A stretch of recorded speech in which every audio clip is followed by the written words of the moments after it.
Good morning friends. तो ये जो आज का सेशन है this is for your revision of CA inter FM financial management का पूरा रिवीजन हम यहाँ पर करने वाले हैं। This is all about your marathon. काफ़ी पॉपुलर वर्ड हो गया है कि हाँ मैराथन होना चाहिए।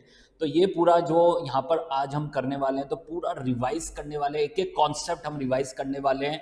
जितने भी कॉन्सेप्ट हमने क्लास में कवर किए हैं तो वो डेफिनेटली आपके कवर करेंगे। तो उसके लिए सबसे पहले आपको क्या करना है कि ये जो समरी है जो मैं आपको यहाँ पर दिखा रहा हूँ ऑल कॉन्सेप्ट्स रिवीजन नोट्स, ये आपको डाउनलोड करने मेरे टेलीग्राम चैनल से। My Telegram channel name is SFM गौरव जैन। तो वहाँ से आपको ये डाउनलोड करने हैं, वहाँ से आपको ये पूरा नोट्स आपको मिल जाएंगे।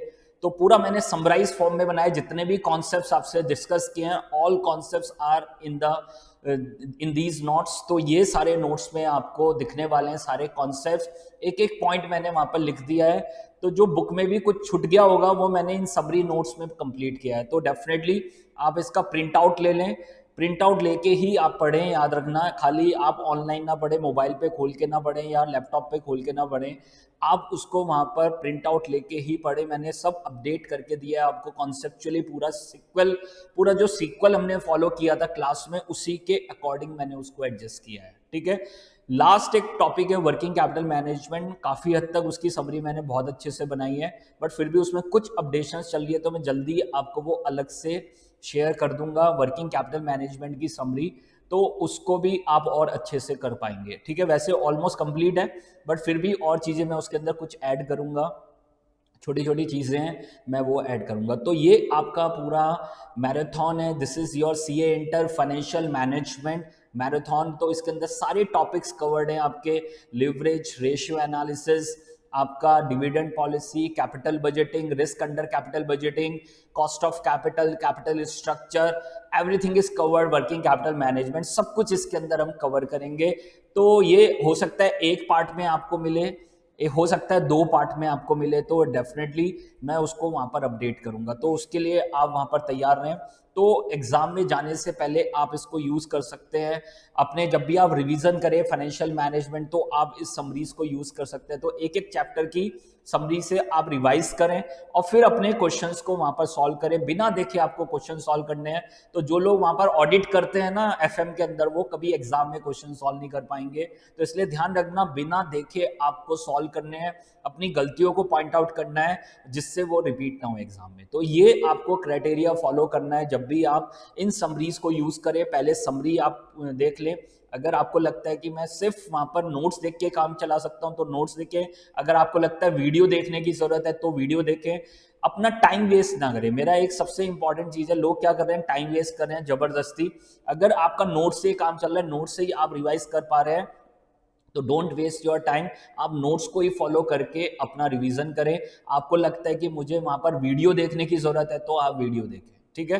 तो जबरदस्ती व्यू बढ़ाने की जरूरत नहीं है वीडियो का।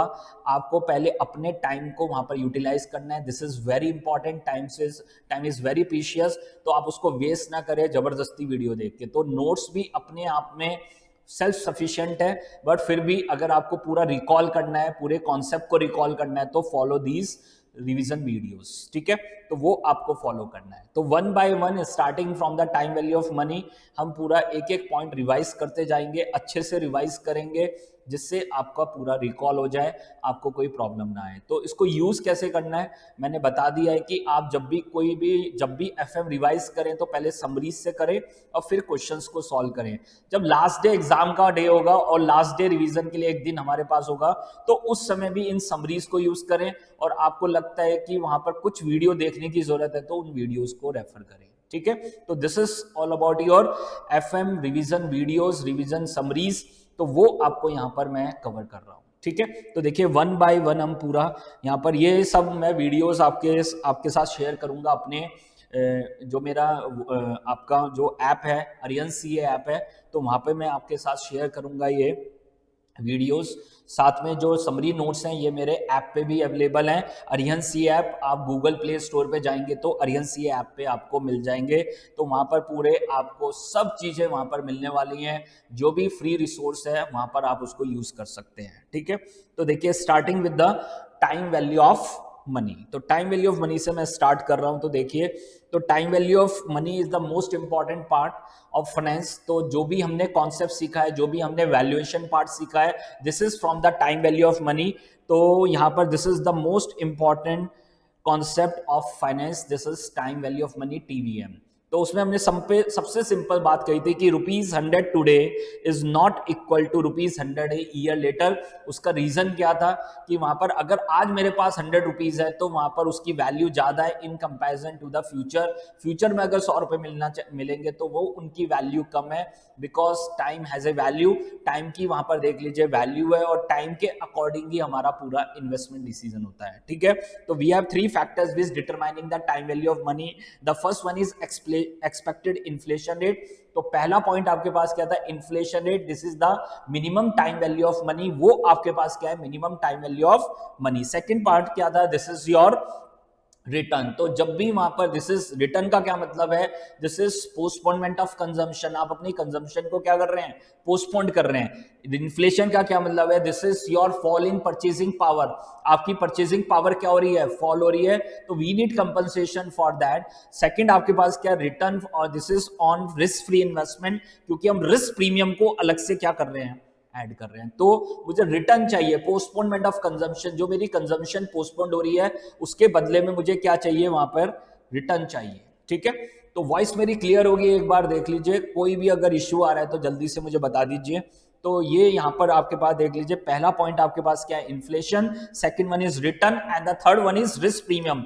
You want compensation for taking the risk, risk के बदले में आपको क्या चाहिए, एक्स्ट्रा कुछ चाहिए, and this is risk premium. तो टाइम वैल्यू ऑफ मनी 3 चीजों से मिलके बनेगी। तो जब भी हम कोई भी कैपिटल बजटिंग में डिस्काउंटेड यूज कर रहे हैं, कॉस्ट ऑफ कैपिटल में जो हम रेट कैलकुलेट कर रहे हैं, केडी कैलकुलेट कर रहे हैं, तो वो सब किससे बना हुआ है, this is from time value of money. ठीक है, अब यहां पर आपके पास 2 टेक्निक्स थे, एक थे आपके पास प्रेजेंट वैल्यू टेक्निक, और एक आपके पास क्या था, फ्यूचर वैल्यू टेक्निक। तो प्रेजेंट वैल्यू हमें फ्यूचर के कैश फ्लो की क्या करनी है, प्रेजेंट वैल्यू, और एक आपके पास आज की वैल्यू को कहां लेके जाना है, फ्यूचर में लेके जाना है, and this is your future value. तो this is present value, future value divide by 1 + r raise to the power n, and what is future value, देख लीजिए, this is present value 1 + r raise to the power n। तो वहां पर हमने 2 concept discuss किए थे, अगर आपको याद है तो, this is the concept of ER, effective annual rate. तो अगर वहां कंपाउंडिंग इफेक्ट है तो we should consider the effective annual rate, and how to calculate the effective annual rate, this is 1 + periodic rate raise to the power m -1, and what is periodic rate, this is annual stated rate divided by m, and what is m, this is number of compounding period per annum. What is future value, this is present value 1 + r raised to the power m। अब वहां पर हम compounding effect देखेंगे, r को technically क्या ले लेंगे, effective rate ले लेंगे। तो this is 1 + r divide by m raised to the power m into n। एक होता है कॉन्टिन्यूस कंपाउंडिंग, वो अभी आपके कोर्स में नहीं है, मैंने सिंपली डिस्कस किया था, उसकी जरूरत नहीं है। तो what is future value, present value 1 + r raise to the power n, और अगर कंपाउंडिंग इफेक्ट है तो future value is present value 1 + r divide by m raise to the power m into n। इसको हम क्या करेंगे, फॉलो करेंगे। ठीक है, साथ में present value of single cash flow, single cash flow की प्रेजेंट वैल्यू निकालनी है, तो future value divide by 1 + r raise to the power n, this is your present value. तो अगर वहां पर भी कंपाउंडिंग इफेक्ट है तो r को क्या लेंगे, इफेक्टिव रेट लेंगे, r divide by m raise to the power m into n।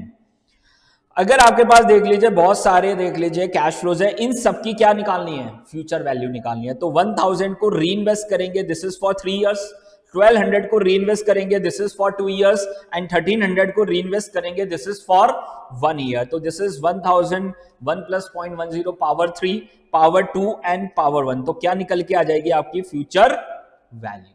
ठीक है, on the same ground we have present value of multiple unequal cash flows. बहुत सारे आपके पास अलग अलग कैश फ्लोज हैं, इन सब की क्या निकालनी है, प्रेजेंट वैल्यू। इन सब की क्या कैलकुलेट करनी है, प्रेजेंट वैल्यू। तो 1000 की प्रेजेंट वैल्यू कर देंगे तो पावर क्या आएगी 1, 1500 की प्रेजेंट वैल्यू करेंगे तो पावर क्या आएगी 2, पावर 3, पावर 4 एंड पावर 5। तो इस तरह से हम क्या कैलकुलेट कर लेंगे, जितने भी फ्यूचर कैश फ्लोज हैं उनकी क्या कर देंगे, प्रेजेंट वैल्यू। और यही तो हमें करना था पूरा कैपिटल बजटिंग के अंदर। कैपिटल बजटिंग में सब यही है आपके पास, जब एनपीवी कैलकुलेट करेंगे we need to calculate the present value of all the future cash flows. ठीक है, साथ में आपके पास यहां पर एक कॉन्सेप्ट आएगा एन्युटी। एन्युटी का क्या मतलब था, this is equal cash flows and period is defined, याद रखना पीरियड इज डिफाइंड। तो वहां पर दो कॉन्सेप्ट थे, एक डेफर्ड एन्युटी और दूसरा आपके पास क्या था, annuity due. What is deferred annuity? Deferred का क्या मतलब था, कैश फ्लो कब से राइज होंगे, eight the end of first year. और एन्युटी ड्यू का क्या मतलब था, कैश फ्लो कब से स्टार्ट होंगे, आज से स्टार्ट होंगे। तो this is the most important thing कि वहां पर अगर कुछ नहीं लिखा है तो हमेशा क्या एज्यूम करते हैं, डेफर्ड एन्युटी। तो याद रखना अपने कैपिटल बजटिंग के क्वेश्चंस में कुछ नहीं लिखा है तो हम हमेशा क्या मानेंगे, cash flow arising eight the end of each year. ठीक है, तो उस केस में मुझे प्रेजेंट वैल्यू निकालनी है, तो वो तो सिंपल है, 1000 की प्रेजेंट वैल्यू कर देंगे तो power 1, power 2, power 3, power 4, power 5 आ जाएगा। और अगर शॉर्टकट लगाना है तो we are using the annuity factor, present value annuity factor. तो दिस इज 1000 कॉमन लेंगे तो क्या निकल के आएगा, 1000 कॉमन लेंगे तो क्या होगा, present value annuity factor at the rate of 10% for 5 years. तो हम क्या निकाल लेंगे, एन्युटी फैक्टर निकाल लेंगे यूजिंग अवर कैलकुलेटर। तो आपके पास क्या आ जाएगी, देख लीजिए, this is your present value. On the same ground अगर वहां पर एन्युटी ड्यू का केस है, कैश फ्लो कब से राइजिंग हो रहे हैं, this is from the beginning of first year, beginning of second year, beginning of third year, beginning of fourth year and beginning of fifth year. तो इन सब की प्रेजेंट वैल्यू निकालनी है। तो पहले वाले केस में पावर क्या आएगी, 0, फिर पावर 1, 2, 3 एंड 4, या हम इसको शॉर्टकट से भी कर सकते हैं, 1000 कॉमन लेंगे और इसका पीवी फैक्टर क्या आएगा, 1। तो दिस इज 1 प्लस और बैलेंस कितने बचे, 4 इयर्स। तो this is present value annuity factor at the rate of 10% for 4 years. तो यही मैंने लिखा है, if question is silent always assume to be deferred annuity. तो हमेशा क्या एज्यूम करेंगे, डेफर्ड एन्युटी। ठीक है, अब यहां पर दो इंपॉर्टेंट कॉन्सेप्ट थे आपके पास कि अगर वहां पर इक्वल कैश फ्लोज है, 1000 है और वो कब तक आता रहेगा, इनफाइनाइट। वो कब तक आते रहेंगे, इनफाइनाइट। मैंने कहा था बिजनेस कब तक चलेगा, इनफाइनाइट। तो कैश फ्लो कब तक आते रहेंगे, इनफाइनाइट। तो मैं पहला केस क्या ले रहा हूं कि इक्वल कैश फ्लोज हैं, this is arising up to perpetuity infinity. वो कब तक आ रहे हैं, cash flow equal cash flows up to perpetuity, up to infinity, series of equal cash flow arising up to infinity. तो उस केस में इन सबकी प्रेजेंट वैल्यू निकालनी है, इन सबकी क्या निकालनी है, प्रेजेंट वैल्यू। तो वो क्या था, equal cash flows divide by discount rate, equal cash flow divide by discount rate. This is most important concept, पूरे कोर्स में हमें काम आया, तो इसलिए इसको याद रखना। ये पूरा डेरिवेशन मैंने आपको कराया था, this is equal cash flow up to divide by discount rate. तो क्या निकल के आ जाएगी, प्रेजेंट वैल्यू। लास्ट पॉइंट यहां पर हमने कवर किया था, ग्रोइंग कैश फ्लोज। तो अगर आपको याद हो, गॉर्डन्स मॉडल पूरा इसी कॉन्सेप्ट पे बना हुआ है, गॉर्डन्स मॉडल इसी कॉन्सेप्ट पे बना हुआ है। अब वो कह रहा है जो ये 1000 है इसमें क्या आती रहेगी, एक कांस्टेंट ग्रोथ आती रहेगी, कांस्टेंट ग्रोथ आती रहेगी। और वो कब तक आती रहेगी, this is up to perpetuity. तो उस केस में इन सबकी क्या निकालनी है, प्रेजेंट वैल्यू। तो क्या आपके पास कॉन्सेप्ट आया था, cash flow at the end of first year divide by discount rate minus growth rate, discount rate minus growth rate. तो ये आपके पास क्या आ जाएगा, this is your present value. तो वो याद रखना है, cash flow at the end of first year लेना। अगर CF 0 है तो उसमें क्या लगा देंगे, ग्रोथ लगा देंगे, divide by discount rate minus growth rate. तो आपके पास क्या निकल के आ जाएगी, प्रेजेंट वैल्यू। और यही आपका कौन सा मॉडल था, this is your Gordon's model.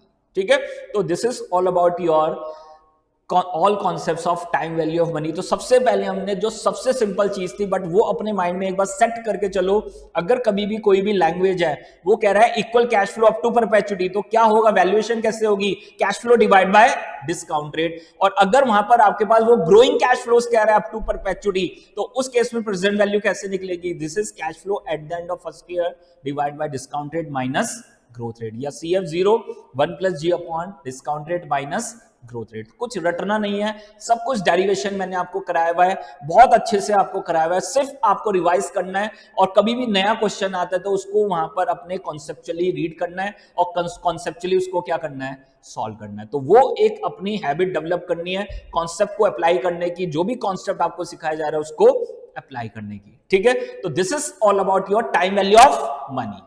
अब देखिए नेक्स्ट जो आपका जो टॉपिक है, this is your investment decision और द कैपिटल बजटिंग। बहुत अच्छे से हमने कवर किया था, तो एक एक कॉन्सेप्ट को जल्दी रिवाइज कर लेंगे और फिर जब आप क्वेश्चन प्रैक्टिस करेंगे ना, तो वो कॉन्सेप्ट आपके माइंड में रहेंगे, तो फटाफट आपके आंसर निकलते आएंगे। ठीक है। तो मैराथन को यूज करने अपने कॉन्सेप्ट को पूरा वहां पर ब्रशअप करने के लिए, उसको रिवाइज अपने कंफर्म करने के लिए, तो वही हम यहां पर कर रहे हैं। सबसे पहले this is your investment decision और the capital budgeting, this is your capital budgeting. तो सबसे पहले मैंने यहां पर आपको यही बताया था कि यहां पर कैपिटल बजटिंग डिसीजन क्या है आपके पास, we have to identify and evaluating. तो यहां पर याद रखना, we have to identify and evaluating all the long term proposals, याद रखना all the long term proposal which will impact your future earnings. ठीक है, तो मेरे पास जितने भी प्रपोजल्स है, मैंने आपको एग्जांपल भी दिया था प्रपोजल से, आपको याद आ गया होगा। तो जितने भी प्रपोजल्स है उनको सबसे पहले क्या करना है, आइडेंटिफाई करना है, और फिर उनको क्या करना है, इवैल्यूएट करना है। And we are only considering the long term decision, याद रखना we are only consider the long term decision here. Short term decision यहां पर कंसिडर नहीं होगा। शॉर्ट टर्म डिसीजन कहां पर कंसिडर करेंगे, इन वर्किंग कैपिटल मैनेजमेंट, तो which will impact your future earnings. ठीक है, तो क्या कैटेगरीज थी आपके पास, we have replacement decision, we have replacement project for cost reduction, expansion project, new product, mandatory projects. तीन तरह के कैपिटल बजटिंग प्रपोजल्स थे। वो बहुत ध्यान से क्वेश्चन पढ़ना है कि they are mutually exclusive, they are independent, they are complementary. ठीक है, तो वो आपको ध्यान रखना है, उसके अकॉर्डिंग ही डिसीजन लिख के आना है क्वेश्चन के अंदर, वो आपको ध्यान रखना है। तो if they are mutually exclusive, what is the meaning of mutually exclusive, अगर एक एक्सेप्ट तो बाकी सब रिजेक्ट। तो when acceptance of one proposal implies the automatic rejection of other. Complementary का क्या मतलब है कि वहां पर एक एक्सेप्ट तो दूसरा automatically accept, when the acceptance of one proposal implies the acceptance of other. मैंने उसका एग्जांपल दिया था car and tyre. And we have independent proposal, what is independent proposal, अगर वहां पर सब प्रोजेक्ट्स की एनपीवी पॉजिटिव आ रही है तो we are accepting all the proposal, but वहां पर एक कॉन्सेप्ट आएगा, this is the concept of capital rationing.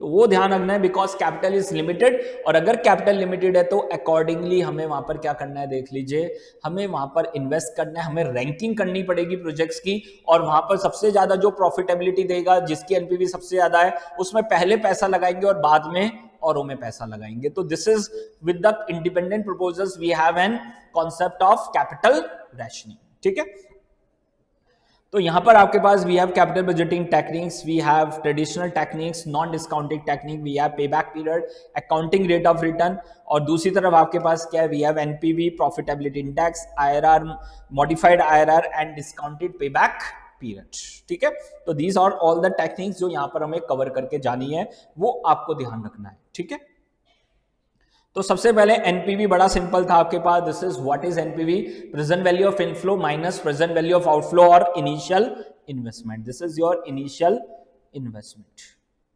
ठीक है, तो अगर एनपीवी पॉजिटिव है तो we should accept it, NPV negative है तो क्या करेंगे, रिजेक्ट करेंगे, एनपीवी जीरो है तो इनडिफरेंट वहां पर एक्सेप्ट भी कर सकते हैं और रिजेक्ट भी कर सकते हैं। ठीक है, तो वहां पर मैंने तीन चीजें आपको बताई थी। सबसे पहले आपको क्या कैलकुलेट करना है, इनिशियल आउटफ्लो, इनिशियल आउटफ्लो आपको कैलकुलेट करना है। फिर आपको क्या कैलकुलेट करना है, annual CFAT, annual cash flows after tax, और थर्ड आपको क्या कैलकुलेट करना है, this is your terminal cash flows, terminal cash flow जो at the end of the life of the project आएंगे। तो सबसे पहले इनिशियल आउटफ्लो में आपके पास क्या क्या आएगा, this is the cost of asset, आपके पास इंस्टॉलेशन और setup cost plus investment in working capital. तो याद रखना this is your outflow, this is your outflow, initial outflow, initial investment, this is your outflow. तो जो भी कॉस्ट ऑफ द मशीन है, cost of the project है, plus installation, plus working capital investment, क्या बोलते हैं, वर्किंग कैपिटल इन्वेस्टमेंट और investment in working capital. तो मैंने पहले ही बताया था कि जो वर्किंग कैपिटल है जब इन्फ्यूज करेंगे तो आउटफ्लो होगा, और एट द एंड वापस आएगी तो क्या होगा, इनफ्लो। ना कोई डेप्रिसिएशन, ना कोई टैक्स रिटर्न, कुछ नहीं होने वाला वर्किंग कैपिटल के साथ।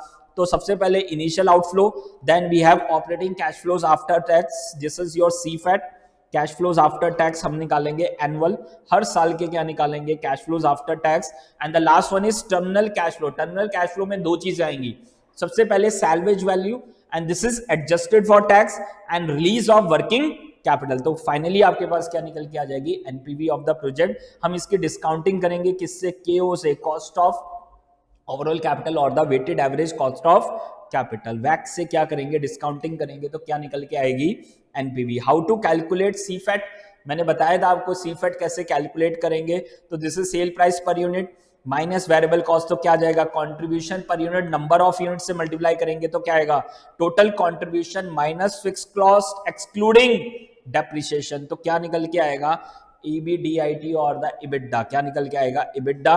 अब वहां से लेस करेंगे डेप्रिसिएशन तो क्या निकल के आएगा, इबिट। अब मैंने बताया था कि this is from the long term prospective, ये जो पूरी कैलकुलेशन है वो किसके लिए है, लॉन्ग टर्म इन्वेस्टर्स के लिए। लॉन्ग टर्म इन्वेस्टर्स में कौन कौन आएंगे, डिबेंचर होल्डर्स भी आएंगे, प्रेफरेंस शेयर होल्डर्स भी आएंगे और इक्विटी शेयर होल्डर्स भी आएंगे। तो किसी को कुछ भी डिस्ट्रीब्यूट नहीं करना है, विदाउट एनी डिस्ट्रीब्यूशन। क्या बताया था आपको, विदाउट एनी डिस्ट्रीब्यूशन। तो किसी को कुछ भी डिस्ट्रीब्यूट नहीं करना है, तो ना तो इंटरेस्ट देना है, ना प्रेफरेंस डिविडेंड देना है, ना इक्विटी डिविडेंड देना है। तो उसके बाद जो कैश फ्लो बचेंगे, these are the cash flows available for all long term investors. ठीक है, तो क्या शॉर्ट टर्म लोन का इंटरेस्ट माइनस होगा, यस शॉर्ट टर्म लोन का इंटरेस्ट माइनस होगा, बट लॉन्ग टर्म लोन का इंटरेस्ट माइनस नहीं होगा। तो वो याद रखना है आपको। तो we have to exclude depreciation, तो क्या आएगा, ईबीडीआईटी या इबिडा निकल के आएगा, लेस डेप्रिसिएशन तो क्या आ जाएगा, इबिट। अब सीधा यहां से क्या माइनस करेंगे, टैक्स, तो क्या निकल के आएगा, नोपैट। अब मुझे कैश फ्लोज निकालने हैं, तो depreciation is a non cash item, तो वापस क्या कर देंगे, एड बैक कर देंगे, तो क्या निकल के आ जाएगा, सीफैट। तो पहले माइनस करना और बाद में एड बैक करने का मतलब क्या है कि डेप्रिसिएशन की क्या लेनी है, सिर्फ टैक्स सेविंग्स। तो we have to consider only the tax saving on depreciation, क्योंकि डेप्रिसिएशन आप जैसे P&L में डालोगे तो उससे क्या जनरेट होगी, tax saving, but inflow outflow नहीं अराइज होगा। वो नॉन कैश चार्ज है, एनसीसी है, depreciation is a non cash charge. तो ये बहुत इंपॉर्टेंट है कॉन्सेप्ट, और ये टेस्ट हो रहा है, ये एग्जाम में क्या हो रहा है, टेस्ट हो रहा है। ठीक है, तो मैंने लिख भी दिया इस पे बहुत सारा, जो भी एडजस्टमेंट आपको कराई है सारी एडजस्टमेंट मैंने यहां पर लिखी है, तो आपको जल्दी से वो रिवाइज करनी है। ठीक है, तो depreciation is a non cash charge, it can't be considered while calculating the cash inflows and outflows, but tax saving और depreciation should be considered as inflow. How to calculate tax saving और depreciation, this is depreciation into tax rate. ठीक है, तो finally आपके पास कैसे निकल के आएंगे CFAT, how to calculate the CFAT. CFAT calculation कैसे होगी, ईबीडीआईटी माइनस डेप्रिसिएशन, तो क्या निकल के आएगा, EBIT, net of tax plus depreciation करेंगे तो क्या निकल के आएगा, सीफैट। या सिंपली आप इबिट को नेट ऑफ टैक्स कर ले और सिर्फ क्या ले लें, टैक्स सेविंग और डेप्रिसिएशन ले ले, तब भी दोनों से आंसर क्या आएगा, सेम आएगा। ठीक है, तो दोनों कंडीशन मैंने आपको बता दिया, दोनों तरीके से कैलकुलेशन आपको बता दी है, how to calculate the CFAT. Now the next one, methods of depreciation सबको आता है। We have SLM method, straight line method, we have written down value method, WDV method. ठीक है, तो अगर कुछ नहीं लिखा है तो हम कौन सा मेथड फॉलो करेंगे, एसएलएम मेथड। अगर रेट वहां पर लिख दिया है तो कौन सा मेथड यूज करेंगे, WDV, return down value method. अगर रेट के साथ नाम लिख दिया मेथड का तो फिर जो जिसका नाम लिखा है वो वाला मेथड क्या होगा, यूज होगा। तो किसी स्टूडेंट की क्वेरी थी कि वहां 20% डेप्रिसिएशन लिख दिया और फिर लिख दिया एसएलएम, तो मतलब एसएलएम लगेगा, बात ही खत्म हो गई सर। तो अगर किसी मेथड का नाम लिख दिया तो वही लगेगा, और अगर क्वेश्चन लिखा है तो क्या लगेगा, एसएलएम, और अगर सिर्फ रेट ऑफ डेप्रिसिएशन दिया तो कौन सा मेथड लगेगा, डब्ल्यूडीवी। ठीक है, वो ध्यान रखना है आपको। तो SLM allocates the equal amount of depreciation. How to calculate depreciation per annum, original cost minus salvage value divide by life. WDV depreciation कैसे कैलकुलेट होगा, cost minus accumulated depreciation into percentage of depreciation. तो पूरा हम chart बना देंगे वहां पर। तो if the rate of depreciation given use WDV method, question is silent, always use SLM. ये याद रखना बस, दोनों पॉइंट हमेशा। जब भी हम डब्ल्यूडीवी यूज करते हैं तो स्टार्टिंग में ज्यादा डेप्रिसिएशन होगा, बाद में डेप्रिसिएशन क्या होगा, कम। एसएलएम में क्या होगा, equal amount of depreciation at each year. ठीक है, now the next adjustment, this is a very important adjustment, salvage value adjusted for tax, and this is in the case of WDV depreciation. ठीक है, तो सबसे पहले हमें देखना है वहां पर क्या कैलकुलेट करना है। पहला स्टेप क्या है, calculate profit and loss on cell, ये हमें कैलकुलेट करना है। मैंने एग्जांपल भी दे रखा है। सबसे पहले हम क्या कैलकुलेट करेंगे, डेप्रिसिएशन। हम क्या निकालेंगे, डब्ल्यूडीवी। हम क्या कैलकुलेट करेंगे, डब्ल्यूडीवी। तो बहुत सिंपल है, आपको पहले डेप्रिसिएशन कैलकुलेट करना है। हर साल कितना डेप्रिसिएशन है उसके हिसाब से क्लोजिंग वैल्यू निकालनी है, this is your return down value. अब उसमें से क्या माइनस करेंगे, सैल्वेज वैल्यू, तो क्या निकल के आएगा, प्रॉफिट ऑन सेल। तो प्रॉफिट या लॉस दोनों में से कोई भी एक चीज होगी, अगर प्रॉफिट आया है तो वी हैव टू पे द टैक्स। तो what is your salvage value adjusted for tax, याद रखना सैल्वेज वैल्यू क्वेश्चन में जो दे रखी है this is always inflow, this is always inflow हमारे लिए। अब मुझे देखना है कि अगर प्रॉफिट है तो वी नीड टू पे टैक्स, तो ये मेरे लिए क्या है, आउटफ्लो। तो इनफ्लो माइनस आउटफ्लो, तो क्या निकल के आएगा, salvage value adjusted for tax. अगर लॉस है, अगर लॉस है तो मेरी क्या होगी, टैक्स सेविंग, मेरी क्या होगी, टैक्स सेविंग, और टैक्स सेविंग हमारे लिए क्या है, इनफ्लो। तो जो सैल्वेज वैल्यू वो तो है ही इनफ्लो, और ये भी हमारे लिए इनफ्लो है।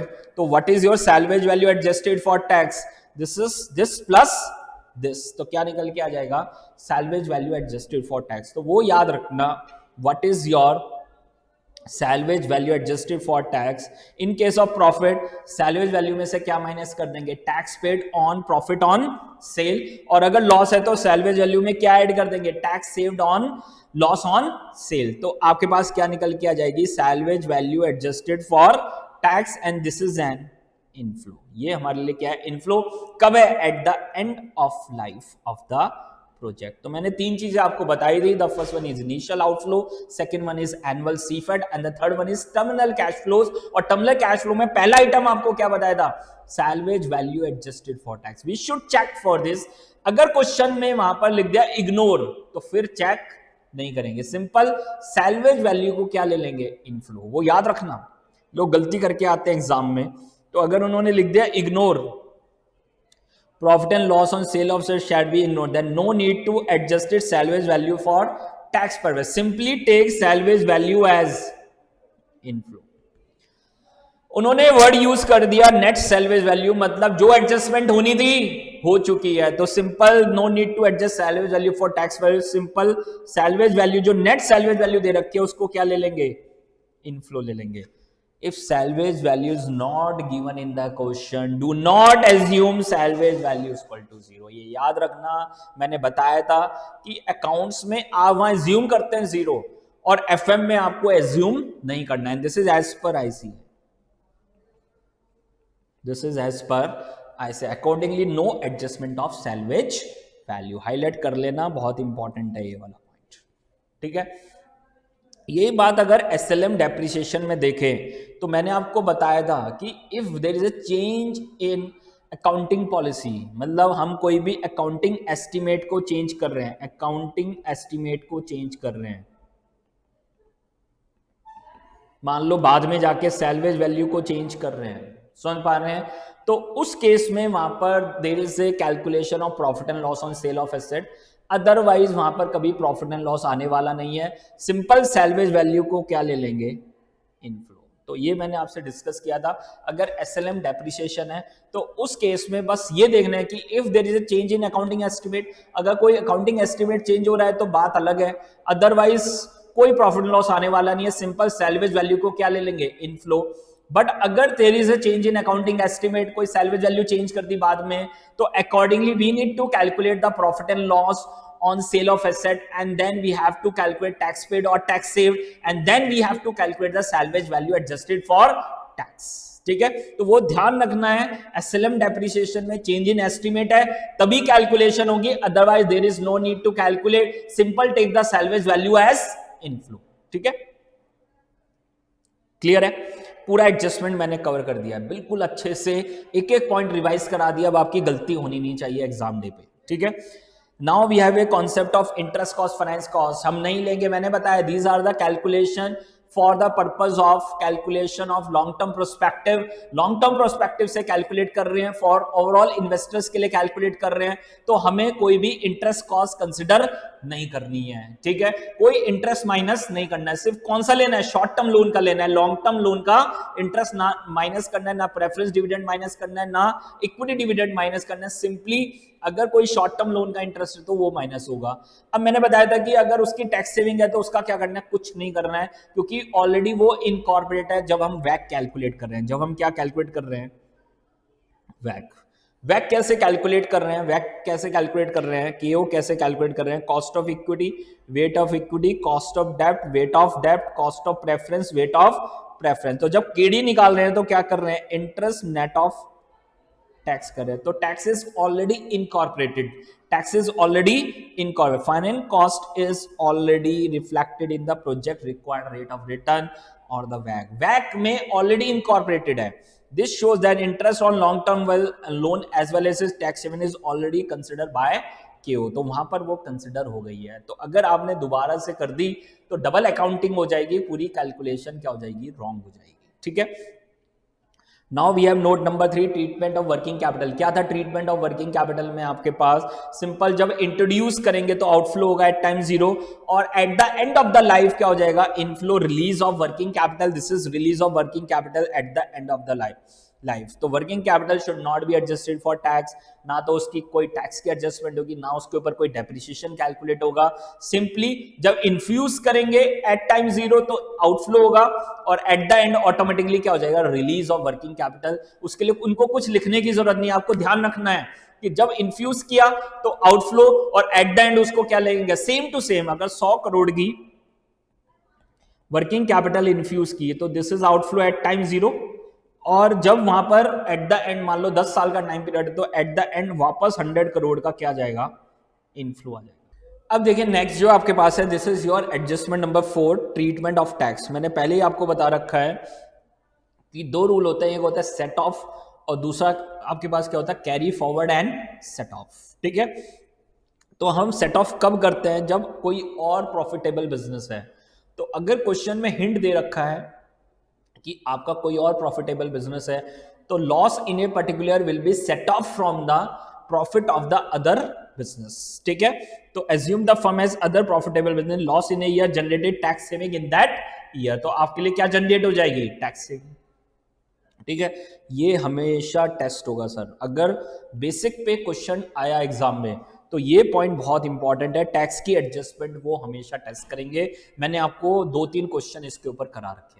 ठीक है, तो वो याद रखना, अगर किसी साल में किसी पर्टिकुलर ईयर में लॉस है तो we have 2 rules, the first one is set off rule and the second one is carry forward and set off. Set off कब लगेगा, जब क्वेश्चन में आपको हिंट दे रखा है कि वहां पर कोई और प्रॉफिटेबल बिजनेस है, एक क्वेश्चन में था अगर कोई और प्रॉफिटेबल बिजनेस है तो हमने उससे क्या कर लिया, सेट ऑफ। तो मेरे लिए क्या जनरेट हो गई, टैक्स सेविंग, मेरे लिए क्या जनरेट हो गई, टैक्स सेविंग्स। ठीक है, बट अगर उन्होंने नहीं लिखा कि there is some other profitable business तो उस केस में हम क्या करेंगे, carry forward and set off. तो हम कैरी फॉरवर्ड करेंगे तो कंपनी क्या करेगी, अगले साल उसको कैरी फॉरवर्ड करेगी, अगले साल के प्रॉफिट से उसको क्या कर देगी, सेट ऑफ। ठीक है, तो company has an individual business, due business having no other operations, loss in a year will be carry forward to the future year for the purpose of set off, for the purpose of set off. ठीक है, तो this is very clear. अगर question में hint दे रखा है कोई और प्रॉफिटेबल बिजनेस है तो हम उसी साल में टैक्स सेविंग ले लेंगे। ठीक है, और अगर नहीं दे रखा है तो हम अगले साल उसको कैरी फॉरवर्ड करेंगे और अगले साल के प्रॉफिट से उसको क्या करा लेंगे, सेट ऑफ। ठीक है, now we have a concept of block of assets. अगर आपको याद हो, this is a very important concept, हमेशा टेस्ट होगा एग्जाम में। ठीक है, तो ब्लॉक ऑफ एसेट्स का मतलब वही है कि अगर सेम क्लास ऑफ एसेट्स है, सेम रेट ऑफ डेप्रिसिएशन है, तो उस केस में this is under the same block of assets, group of assets following with in a particular class of assets. तो अब वहां पर हमें क्या करना है, अगर वहां पर देख लीजिए block is ceases to exist, मतलब ब्लॉक खत्म हो रहा है, तो उस साल में हम डेप्रिसिएशन कैलकुलेट नहीं करेंगे। No depreciation shall be charge in the year in which asset is sold. ठीक है, तो अगर block is ceases to exist, अगर वो वहां पर देख लीजिए खत्म हो रहा है, वो ब्लॉक खत्म हो रहा है, तो उस साल में डेप्रिसिएशन कैलकुलेट नहीं करेंगे। अगर ब्लॉक खत्म नहीं हो रहा है तो सिंपल जो भी सेल वैल्यू है उसमें से ब्लॉक की वैल्यू में से माइनस कर देंगे और जो बैलेंस आएगा उस पर क्या कैलकुलेट कर देंगे, डेप्रिसिएशन। ठीक है, tax benefit loss on sale of capital gains can be calculated on the previous year WDV। तो अगर वहां पर block is ceases to exist तो जो WDV है कौन से देंगे, मान लो पिछले 5 साल है तो 4th ईयर की जो WDV आएगी उसको यूज करेंगे for the purpose of calculation of profit and loss on sale of asset, and then accordingly we have to calculate the profit and loss. अगर प्रॉफिट है तो टैक्स पेड होगा, loss है तो टैक्स सेव्ड होगा, and we need to calculate salvage value adjusted for tax.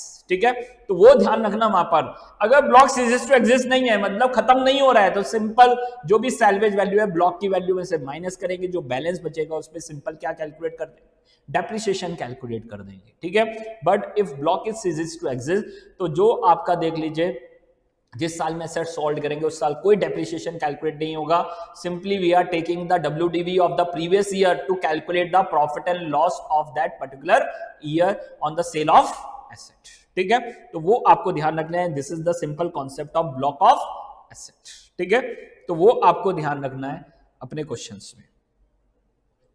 Last में कुछ important points थे जो यहां कैपिटल बजटिंग में बहुत ध्यान से आपको करने हैं। The first one is decision is based on cash flows not accounting. तो हमने यहां पर क्या कैलकुलेट किया था, CFAT। हमने क्या कैलकुलेट किया था, CFAT, cash flows after tax.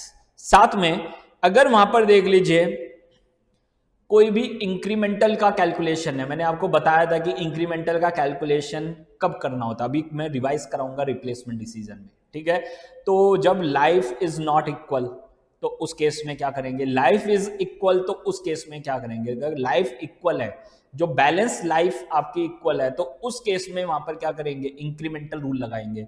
अगर बैलेंस लाइफ इक्वल नहीं है तो उस केस में वहां पर क्या करेंगे, सिंपली हम EA का कॉन्सेप्ट लगाएंगे, इक्विटेड एनुअल एन्युटी का कॉन्सेप्ट लगाएंगे, वो ध्यान रखना है। तो consider the incremental cash flow, the change in cash flow that will occur if the project is undertaken. तो अगर वहां पर कॉन्सेप्ट है इंक्रीमेंटल का, तो हम सिर्फ इंक्रीमेंटल कैलकुलेट करेंगे कि अगर नया प्रोजेक्ट लेके आ रहे हैं या नया प्रोजेक्ट लॉन्च करें तो उससे कितना एक्स्ट्रा बेनिफिट है और कितना एक्स्ट्रा कॉस्ट है। We should consider only the incremental cash flows. Sunk cost should not be included in the analysis, वो हम कई बार डिस्कस कर चुके हैं, संक कॉस्ट कभी भी कंसिडर नहीं होगी। ठीक है, these cost are not affected by the accept reject decision, consultancy fees, research development, वो सब आपका क्या है, संक कॉस्ट है। एक्सटर्निटीज मैंने डिस्कस की थी आपसे, एक्सटर्निटीज क्या है आपके पास, कि अगर कोई भी नया प्रोडक्ट लॉन्च कर रहे हैं तो उसकी वजह से एग्जिस्टिंग प्रोडक्ट पे क्या इंपैक्ट पड़ रहा है, एग्जिस्टिंग कैश फ्लोज पे क्या इंपैक्ट हो रहा है। अगर नेगेटिव इंपैक्ट हो रहा है तो दीज आर नेगेटिव एक्सटर्निटीज, और पॉजिटिव इंपैक्ट हो रहा है तो पॉजिटिव एक्सटर्निटीज। ठीक है, उसका एग्जांपल मैंने दिया था आपको, Coke and diet Coke.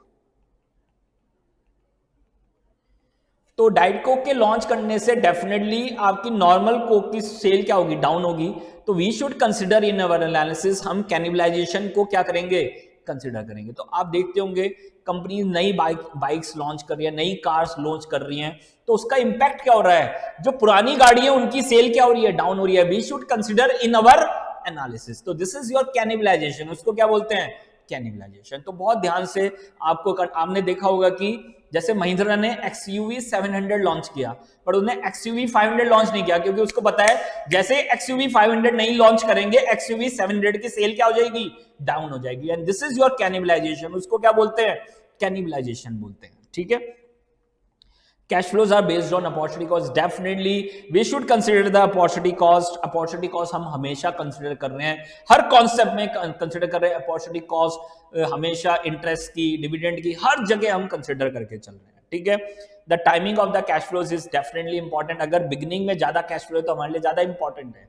Inflow अगर ज्यादा आ रहे हैं बिगिनिंग में तो वो ज्यादा अच्छे हैं, बाद में कैश फ्लोज अगर आ रहे हैं ज्यादा तो उतना अच्छा नहीं है। तो this is cash flow received early are worth more than the cash flows to be received later, and their cash flows are analyzed only on after tax basis. So definitely we should calculate the CFAT, cash flows after tax. ठीक है, साथ में treatment of subsidy for charging the depreciation. तो definitely अगर government कोई subsidy दे रही है तो उस केस में दो ऑल्टरनेटिव्स हैं, claim depreciation on the full cost and claim depreciation on the net amount of assets. ठीक है, तो आप ये यूज कर सकते हैं, ICI इसको काफी यूज कर रहा है। तो जो भी अगर कोई सब्सिडी गिवन है तो वो माइनस करने के बाद ही हम डेप्रिसिएशन क्या करेंगे, कैलकुलेट करेंगे। ठीक है, तो this is the concept of subsidy for charging the depreciation. Next point है this is your replacement decision and this is again a very important thing कि वहां पर हम अपनी जो एग्जिस्टिंग मशीन है उसको रिपेयर कराएं या उसको नई मशीन से क्या करें, रिप्लेस करें। तो this is the most important decision in replacement. नाम ही रिप्लेसमेंट है कि whether we have to repair the existing machine और we have to replace the existing machine with the new one. तो वहां पर दो केसेस बनते हैं, life of the new machine is equal to the remaining life of the old machine. मैंने अभी discuss किया कि अगर वहां पर नई मशीन की लाइफ 5 इयर्स है और जो पुरानी मशीन थी उसकी बैलेंस लाइफ कितनी है, वो भी 5 इयर्स है, तो उस केस में we are following the incremental principal.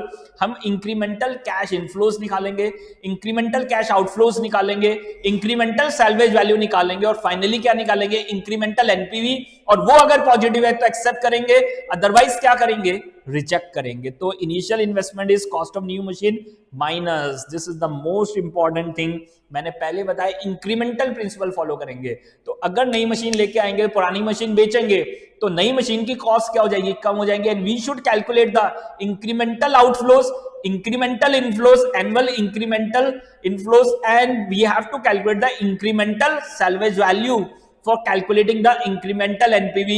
And if incremental NPV is positive, we should accept it, otherwise we should reject it। ठीक है, तो ये आपके पास देख लीजिए, this is your incremental principle. बहुत सारे क्वेश्चन हमने इसके सॉल्व किए। ठीक है, दूसरी तरफ again this is very important, life of new machine is not equal to the remaining life of the old machine. इस तरह के क्वेश्चन भी सॉल्व किए हैं।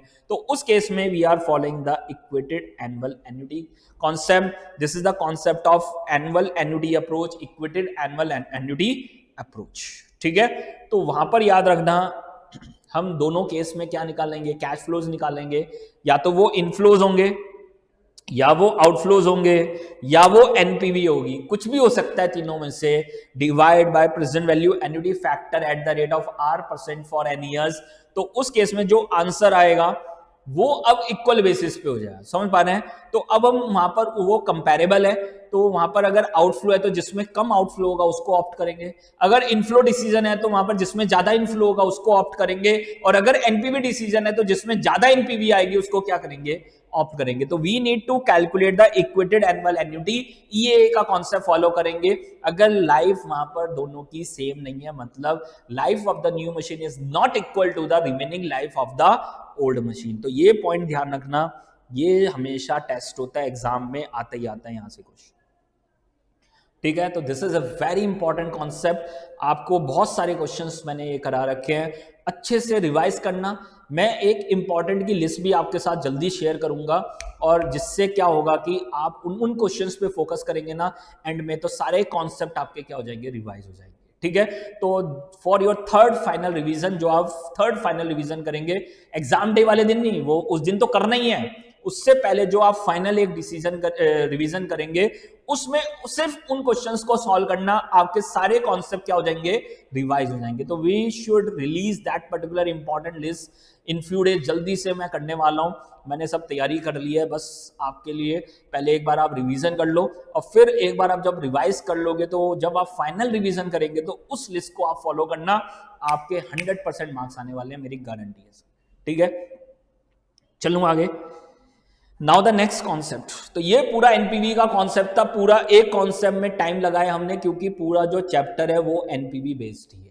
ठीक है, 90% क्वेश्चन एनपीवी बेस्ड है, तो उस पर हमने पूरा अटेंशन दिया है, पूरा रिवीजन का टाइम दिया है, और एक एक कॉन्सेप्ट आपका मैंने रिवाइज करा दिया है। ठीक है, कोई भी पॉइंट अगर रह गया हो तो आप बता देना मुझे लगता नहीं है, मैंने पूरा चेक करके पूरी समरी को अपडेट किया। अगर आप देखेंगे बुक से इसके अंदर चेंजेस हैं, क्यों चेंजेस हैं, क्योंकि मैंने पूरा अपडेट किया है। बुक के अंदर भी नेक्स्ट टाइम आपको ये सब मिल जाएगा, बट इस टाइम के लिए मैंने यहाँ पर अलग से आपके लिए समरी बना दिया है, अगली बार ये समरी आपको बुक के साथ भी मिल जाएगी। ठीक है, next one is pi, profitability index, and this is present value of inflow divide by present value of outflow और इनिशियल इन्वेस्टमेंट। ठीक है, तो वहां पर आपके पास देख लीजिए, तो अगर PI is greater than 1, we should accept the project, PI is less than 1, this is reject the project, and this is indifferent। Purpose क्या है, for the purpose of ranking. हम इसको कहाँ यूज करते हैं, for the purpose of ranking हम इस concept को यूज करते हैं। ठीक है।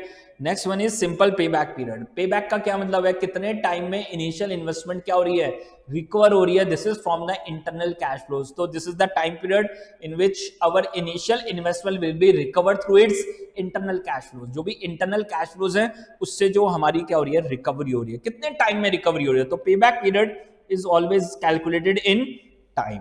ठीक है। तो अगर वहां पर इक्वल कैश फ्लोज हैं, इक्वल कैश इनफ्लोज हैं, तो this is your initial investment divide by annual equal cash flows. तो आपके पास क्या निकल के आ जाएगा, पे बैक पीरियड। और जितना कम पे बैक होगा उतना ही अच्छा प्रोजेक्ट है। ठीक है।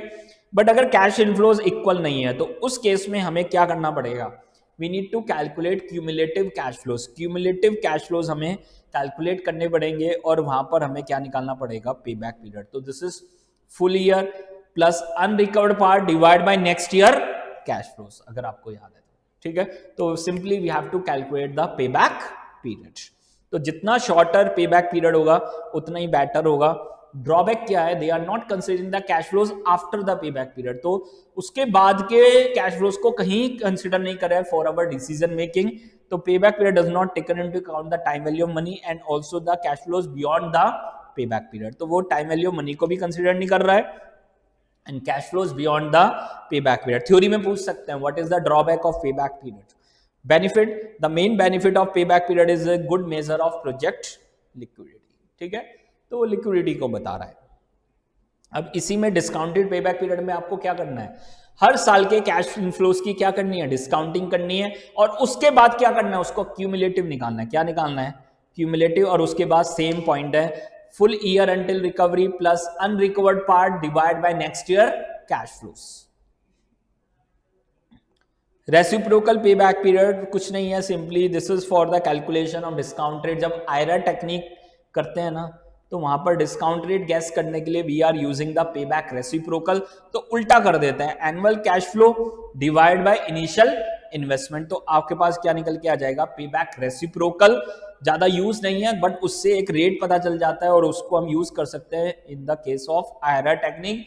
फर्स्ट रेट गैस करने के लिए हम उसको यूज कर सकते हैं। मैंने आपको सिखाया था फेक पे बैक पीरियड, वो यही है टेक्निकली, वो यही है। ठीक है। तो नेक्स्ट आपके पास जो टेक्निक है, this is your IRR technique. क्या है next IRR technique, it is a rate, it is a discount rate at which present value of inflow is equal to present value of outflow. तो जहां पर present value of inflow और present value of outflow क्या हो जाएंगे, equal. तो this is the rate, वो मुझे रेट चाहिए and this is IRR, internal rate of return. तो इस पॉइंट पे एनपीवी क्या होगी, जीरो। एनपीवी क्या होगी, जीरो होगी। ठीक है। तो करने का तरीका मैंने आपको बताया था कि वहां पर दो रेट गैस करेंगे, एक से पॉजिटिव एनपीवी, एक से नेगेटिव एनपीवी, और फिर क्या कर देंगे, उसको इंटरपोलेट कर देंगे। इंटरपोलेशन क्या है, lower rate plus lower rate NPV divide by lower rate NPV minus higher rate NPV into difference in rate. ठीक है। तो वहां पर मैंने आपको शॉर्टकट भी बताया था, we have to calculate the fake pay back period. वो वही है रेसिप्रोकल। तो this is initial outflow divide by average annual cash flows. तो जो आपके पास वहां पर वैल्यू आएगी, we have to allocate into the present value entity factor table. तो वो किसके सामने आ रहा है उसको एलोकेट कर लेंगे और वो रेट, पहला रेट क्या कर लेंगे, गैस कर लेंगे। ठीक है। मैंने प्रैक्टिकली आपको बताया था we can start from 10% then 15-20। तो जो गैप है 5% से ज्यादा नहीं होना चाहिए, accordingly we have to guess. ठीक है। तो वो आपको ध्यान रखना है, क्वेश्चन सॉल्व करते हुए सब बताया हुआ है किस तरह से अपने रेट को क्या करना है, गैस करना है। ठीक है। फिर नेक्स्ट आपके पास कॉन्सेप्ट है, this is your accounting rate of return. What is accounting rate of return, this is a traditional method. समझ पा रहे, they are not using the discounting, they are not using the present value concept, discounting concept को use नहीं कर रहे हैं। They are simply taking the book profits, वो book profits को कंसिडर कर रहे हैं। They are not considering the cash flow, they are not considering the cash flow. तो पूछने लगे drawbacks of accounting rate of return, तो बता देना। तो what is your accounting rate of return, return कैसे निकालते हो, this is your profit divide by investment, annual profit divide by, this is annual net profit divide by initial investment. अगर एक साल से ज्यादा प्रॉफिट है तो we have to calculate the average annual net profit divide by initial investment. What is average annual profit, this is first year profit plus second year profit plus third year profit divide by N, जितने number of years है। तो this is your average annual profits. ठीक है। Now we have another method, average annual profit divide by average initial investment. तो initial investment को भी वहां पर एवरेज करेंगे। This is opening plus closing divide by 2, अगर क्वेश्चन में गिवन है तो we have to consider the opening plus closing divide by 2। Last आपके पास मेथड इसके अंदर क्या था कि अगर सैल्वेज वैल्यू की भी एडजस्टमेंट है तो वहां पर we have to consider the average annual net profit divide by initial investment minus salvage value divide by 2। तो we have to consider the net impact average plus salvage value plus release of working capital. तो ये important था जो आपको ध्यान रखना है, exam में यही पूछने वाले हैं अगर वो पूछेंगे तो this is your average annual profit divide by initial investment minus salvage. तो this is your net investment, उसका एवरेज किया प्लस सैल्वेज वैल्यू अलग से ऐड की, वो एट द एंड आई, plus release of working capital. मैंने बताया था release of working capital is an inflow, और वो कब आएगा? एट द एंड आएगा। ठीक है, तो दिस इज इंपॉर्टेंट, यही आपसे एग्जाम में पूछने वाले हैं। ठीक है, it ignores the time value of money, they are considering the accounting profit not the cash flows. तो ये सारा उसका देख लीजिए। पे बैक पीरियड, इंडिपेंडेंट प्रपोजल्स, तो पे back period is less then maximum acceptable time period, तो वहां पर देख लीजिए एक्सेप्ट कर देंगे, अगर वो ज्यादा है मैक्सिमम से तो रिजेक्ट कर देंगे। प्रोजेक्ट विद लीस्ट पे back period should be selected. Accounting rate of return is greater then minimum acceptable rate, तो एक्सेप्ट कर देंगे, अदरवाइज रिजेक्ट कर देंगे। Project with maximum ARR will be selected. तो डिस्काउंटिंग में ये हम डिस्कस कर ही चुके हैं, ऑलरेडी डिस्कस कर चुके हैं।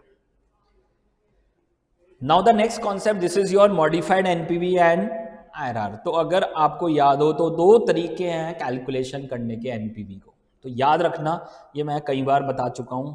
दो तरीके हैं कैलकुलेट करने के, या तो फ्यूचर कैश फ्लोज की क्या करो, प्रेजेंट वैल्यू।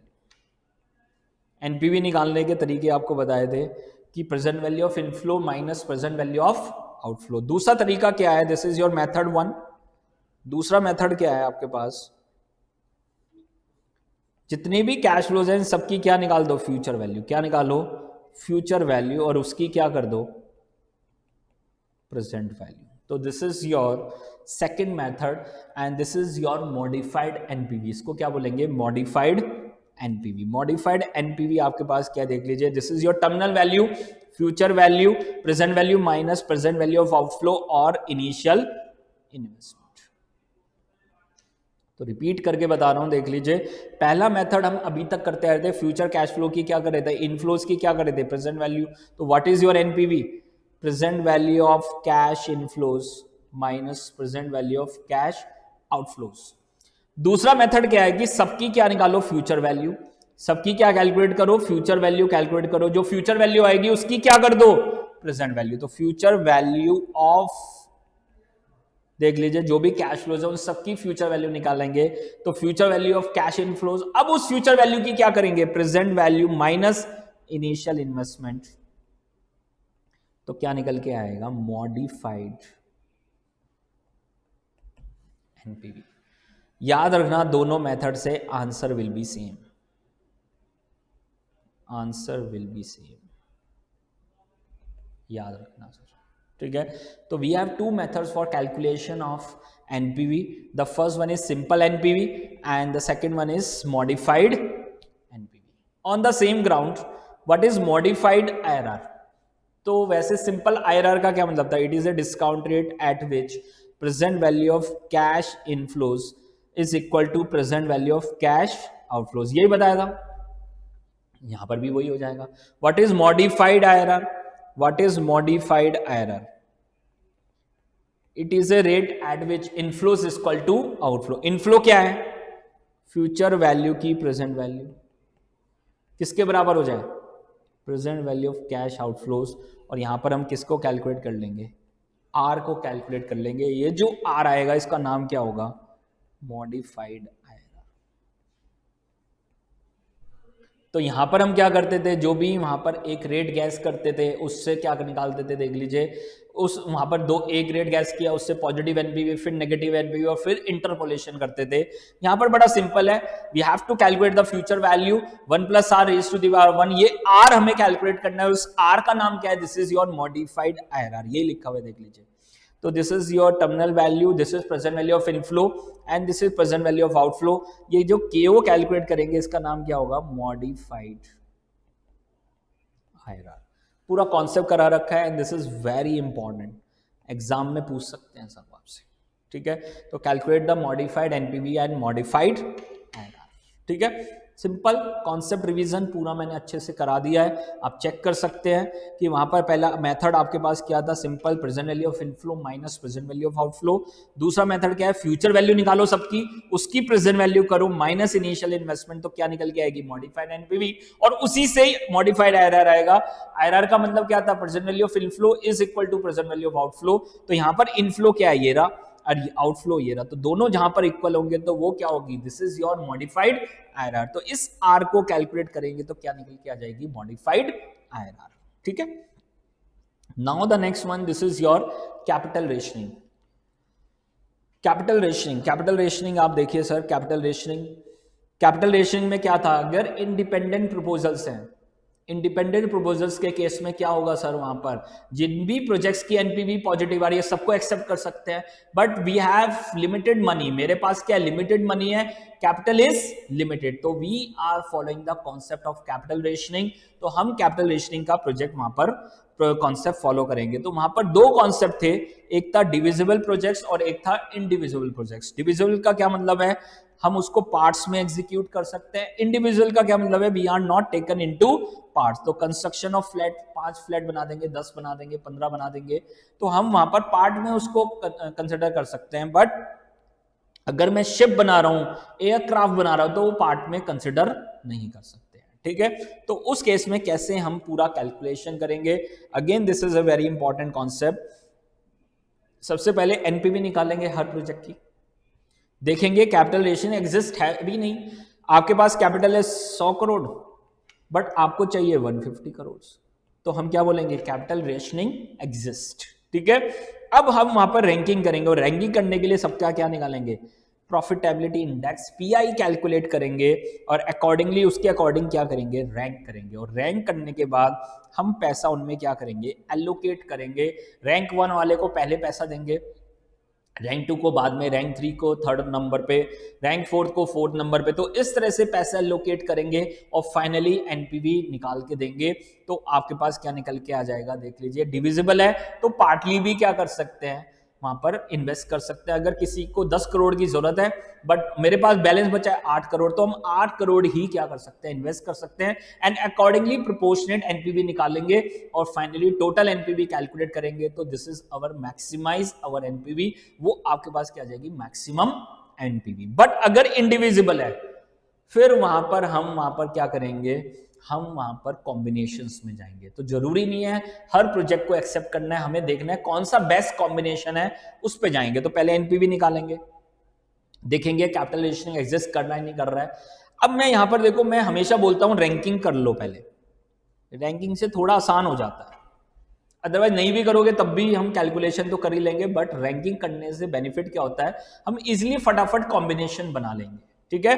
तो we have to take the possible combination of the project taken into consideration the limitation of funds and select the combination that will gives the highest NPV. जो combination आपको highest NPV देगा उस combination को क्या करेंगे, select करेंगे, ठीक है। तो ये आपके पास देख लीजिए, this is all about your capital budgeting, this is all about your investment decision. Her concept हमने बहुत अच्छे से कवर किया है, चेक कर लीजिए एक बार। Capital rationing, modified NPV, IRR, ARR, accounting rate of return, internal rate of return, IRR, payback period, discounted payback period, वो हम वहां पर कवर कर चुके हैं। साथ में profitability index and the calculation of NPV, and this is the most important concept in this chapter. Her part हमने बहुत अच्छे से कवर कर लिया है, चेक कर लीजिए एक बार, पूरा कॉन्सेप्ट मैंने यहां पर कवर कर दिया है। This is all about your investment decision. अब देखिए नेक्स्ट जो आपका टॉपिक है, this is your risk under the capital budgeting, risk analysis under the capital budgeting. तो यहाँ पर ये अगेन ये इंपॉर्टेंट चैप्टर है, एक क्वेश्चन डेफिनेटली यहाँ से आने वाला है, और मैक्सिमम टाइम मैंने जो देखा है वहाँ पर सेंसिटिविटी एनालिसिस से आता है, तो वो आपको बहुत इंपॉर्टेंट है। सारे क्वेश्चंस आपको प्रैक्टिस करने हैं, एक भी क्वेश्चन नहीं छोड़ना है सेंसिटिविटी एनालिसिस का, तो वो ध्यान रखना। तो फिर भी हम सारे कॉन्सेप्ट रिवाइज करेंगे और जो मेजर फोकस रखेंगे, क्योंकि और सब ईजी है, थोड़ा सा जो डिफिकल्टी होती है एग्जाम में वो आपको सेंसिटिविटी एनालिसिस में ही होगी, तो उसकी 100% प्रैक्टिस करके जाएंगे। और जो मैंने टेस्ट में 1-2 क्वेश्चन आपको दिए हुए हैं सेंसिटिविटी एनालिसिस को, वो जरूर करके जाना सर, ठीक है। तो देखिए risk analysis in capital budgeting, सबसे पहले आपके पास क्या था, प्रोबेबिलिटी डिस्ट्रीब्यूशन अप्रोच, ठीक है। This is very simple. Expected cash flow मैंने पहले बताया था, एक्सपेक्टेड वर्ड जब भी आएगा उसका मतलब क्या होगा, value into probability, value into probability, और उसका क्या कर देंगे, टोटल कर देंगे, समेशन कर देंगे। तो जो भी आपको कैश फ्लोज दे रखे हैं, तो cash flow into probability, cash flow into probability, तो क्या निकल के आ जाएगा, एक्सपेक्टेड कैश फ्लो, ठीक है। Now we need to calculate standard deviation. Standard deviation का क्या मतलब बताया था, वेरिएशन। स्टैंडर्ड डिविएशन का क्या मतलब है, वेरिएशन। वेरिएशन किससे, मीन रिटर्न से। किससे, मीन रिटर्न से, मतलब एक्सपेक्टेड कैश फ्लो से। तो this is x minus x bar, ठीक है। तो दिस इज वेरिएशन। तो याद रखना, स्टैंडर्ड डिविएशन, वेरिएंस, दोनों चीजें हम कैलकुलेट कर सकते हैं। तो this is x minus x bar, इसका टोटल 0 हो सकता है, तो इसका क्या करा था, स्क्वायर, ठीक है। तो ध्यान रखना, इसका क्या किया था, स्क्वायर किया था। देख लीजिए, given NPV minus expected NPV, कुछ भी हो सकता है, कैश फ्लोज भी हो सकता है, एनपीवी भी हो सकता है। तो this is x minus x bar whole square. अब एक्सपेक्टेड वैल्यू निकालनी है, तो मल्टीप्लाई किससे करेंगे, प्रोबेबिलिटी, ठीक है। तो ये आपके पास क्या निकल के आएगा, वेरिएंस। ये आपके पास क्या निकल के आएगा, वेरिएंस, ठीक है। और अगर इसका स्क्वायर रूट कर देंगे, इसका क्या कर देंगे, स्क्वायर रूट, तो क्या निकल के आएगा, स्टैंडर्ड डिविएशन, ठीक है। तो वो ध्यान रखना है यहां पर। तो this is x minus x bar whole square multiply with probability. तो दिस इज वेरिएंस, और इसका स्क्वायर रूट करेंगे तो क्या निकल के आ जाएगा, standard deviation. What is CV, CV क्या बताया था, risk per unit of return. क्या बताया था, risk per unit of return. Risk is standard deviation, और रिटर्न यहां पर क्या है, एक्सपेक्टेड एनपीवी, ठीक है। तो याद रखना यहां पर risk per unit of return, तो जितना ज्यादा सीवी उतना ज्यादा रिस्क, जितना ज्यादा स्टैंडर्ड डिविएशन उतना ज्यादा रिस्क, जितना ज्यादा वेरिएंस उतना ज्यादा रिस्क। तो ये आपके पास कौन सी अप्रोच थी, प्रोबेबिलिटी डिस्ट्रीब्यूशन अप्रोच, ठीक है। तो अलग अलग वैरायटी के क्वेश्चंस हमने यहां पर कवर किए थे, 2-3 वैरायटी के क्वेश्चंस थे।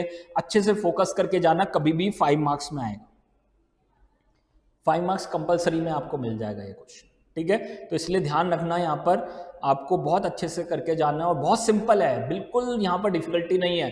तो expected cash flow, standard deviation, variance, CV, coefficient of variation, ठीक है। Now the next concept is risk adjusted NPV. नाम से पता चल रहा है कि एनपीवी में किसकी एडजस्टमेंट करनी है, रिस्क की। तो अभी तक जो फर्स्ट चैप्टर आपके पास, लास्ट चैप्टर था investment decision, we are not considering the risk under the capital budgeting. हम रिस्क को कहीं ले ही नहीं रहे थे, हम सिर्फ एनपीवी के बेस पे डिसीजन ले रहे थे।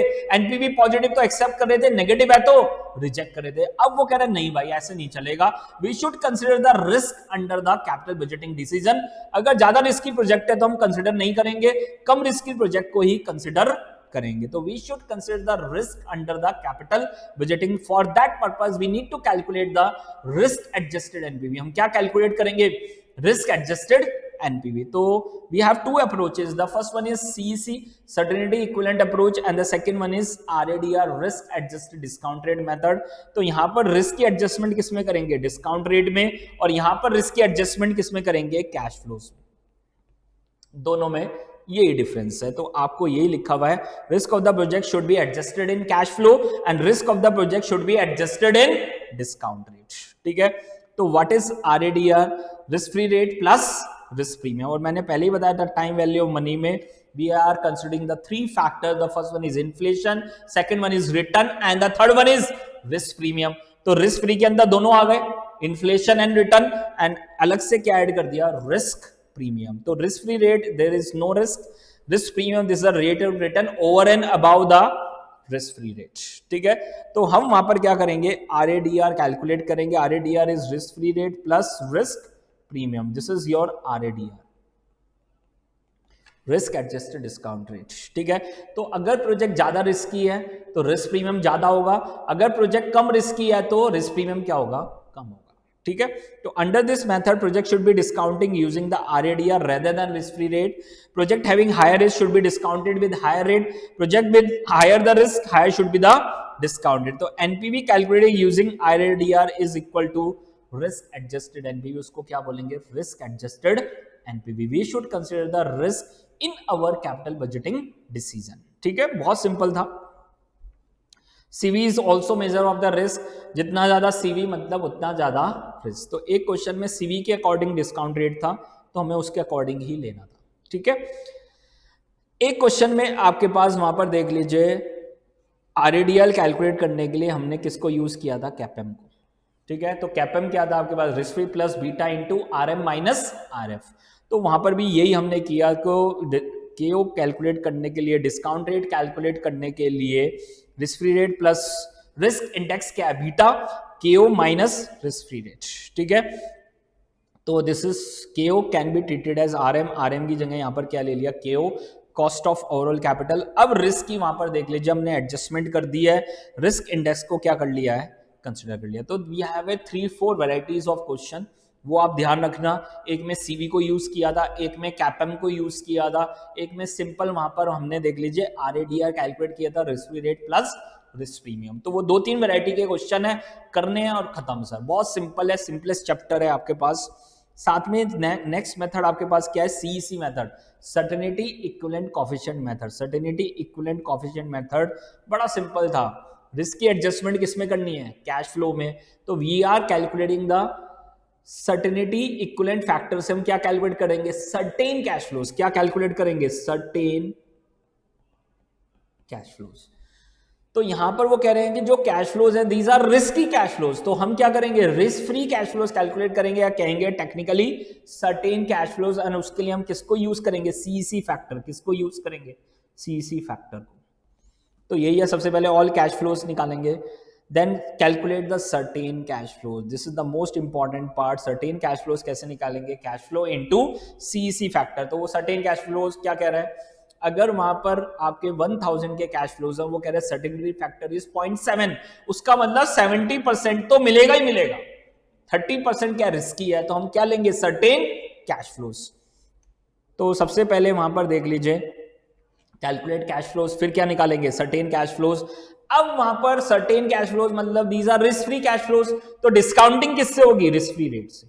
This is the most important part, discounting किससे होगी, रिस्क फ्री रेट से। तो क्या निकल के आ जाएगी, रिस्क एडजस्टेड एनपीवी। क्या निकल के आ जाएगी, risk adjusted NPV. Higher the CEC, जितना ज्यादा सीईसी फैक्टर है मतलब सर्टेनिटी उसकी उतनी ज्यादा है, मतलब वहां पर lower the risk and वाइसी versa. CEC of cash flow arising zero will always be 1। तो याद रखना, ये हाईलाइट करके रख लो कि जो अगर टाइम जीरो पे सीसी फैक्टर नहीं दे रखा है तो हमेशा क्या मानेंगे, 1, मतलब 100% उसकी वहां पर सर्टेनिटी है, वो कैश फ्लो आपके राइज होंगे ही होंगे। तो सिंपल मैं आपको डिफरेंस बता देता हूं, आरएडीआर में कैश फ्लोज क्या है, रिस्की है, तो डिस्काउंट रेट में किसको कर देंगे, आरएडीआर, रिस्क की एडजस्टमेंट कर देंगे, तो क्या निकल के आ जाएगा, रिस्क एडजस्टेड एनपीवी। तो पैरिटी है ना, दीज आर रिस्की, यहां पर भी रिस्क की एडजस्टमेंट कर दी, तो क्या निकल के आएगा, रिस्क एडजस्टेड एनपीवी। सीसी में क्या करेंगे, कैश फ्लोज जो निकाले हैं, these are certain cash flows निकाल लिए, रिस्क फ्री कैश फ्लोज हैं, तो डिस्काउंटिंग भी किससे करेंगे, रिस्क फ्री रेट से। पैरिटी बन रही है ना, ये भी रिस्क फ्री है, ये भी रिस्क फ्री है, तो क्या निकल के आ जाएगी, रिस्क एडजस्टेड एनपीवी। क्या निकल के आ जाएगी, रिस्क एडजस्टेड एनपीवी। बड़ा सिंपल है सर। सिनेरियो एनालिसिस बड़ा सिंपल है, we are calculating the NPV under the different scenarios. We have worst case scenarios, most likely scenario and the best case scenarios. तो वो आपको दिखेगा कि वहां पर रिसेशन है, वहां पर स्टैग्नेशन है, वहां पर देख लीजिए वहां पर बूम है। तो अलग अलग सिनेरियोज में हम क्या निकालेंगे, एनपीवी निकालेंगे। अगर हर सिनेरियो में एनपीवी पॉजिटिव आ रही है तो उस प्रोजेक्ट को एक्सेप्ट कर लेंगे, अदरवाइज क्या कर देंगे, रिजेक्ट कर देंगे। तो under this all inputs are set at their optimistic और पेसिमिस्टिक और most likely level and NPV is computed. Decision is based on the NPV under all scenarios. ठीक है, तो सारे सिनेरियो को चेक करेंगे और सब में अगर एनपीवी पॉजिटिव आ रही है, जल्दी से प्रोजेक्ट को क्या कर लेंगे, एक्सेप्ट कर लेंगे। ठीक है, क्या कर लेंगे, एक्सेप्ट कर लेंगे। तो this is all about your scenario analysis. Now the next one, this is your sensitivity analysis and this is the most important part, जो डेफिनेटली 100% मैं बोलता हूं कि इसके आने के चांस रहते हैं एग्जाम में, क्योंकि इस चैप्टर में सबसे इंपॉर्टेंट पार्ट यही है। फिर भी कई बार शफलिंग करते रहते हैं, कभी सेंसिटिविटी दे दिया, कभी वहां पर सिनेरियो दे दिया, कभी प्रोबेबिलिटी डिस्ट्रीब्यूशन दे दिया, कभी वहां पर आपके पास RADR या CEC मेथड दे दिया, कोई भी आ सकता है। बट मैं हमेशा बोलूंगा कि इसकी प्रोबेबिलिटी 100% रहती है आने की, आप इसको मान के चले वो आएगा, ठीक है। तो व्हाट इज सेंसिटिविटी एनालिसिस, नाम से पता चल रहा है सेंसिटिविटी एनालिसिस कि हमारा प्रोजेक्ट किस फैक्टर से क्या है, मोस्ट सेंसिटिव है, मोस्ट सेंसिटिव किस फैक्टर से है, उस फैक्टर को हमें ढूंढ के लाना है, उसमें ज्यादा चेंज नहीं होने चाहिए। अगर उसमें चेंज नहीं हुए तो हम बचे रहेंगे। हमें पहले से ही पता होना चाहिए कौन सा फैक्टर हमारे लिए मोस्ट क्रिटिकल फैक्टर है, ठीक है।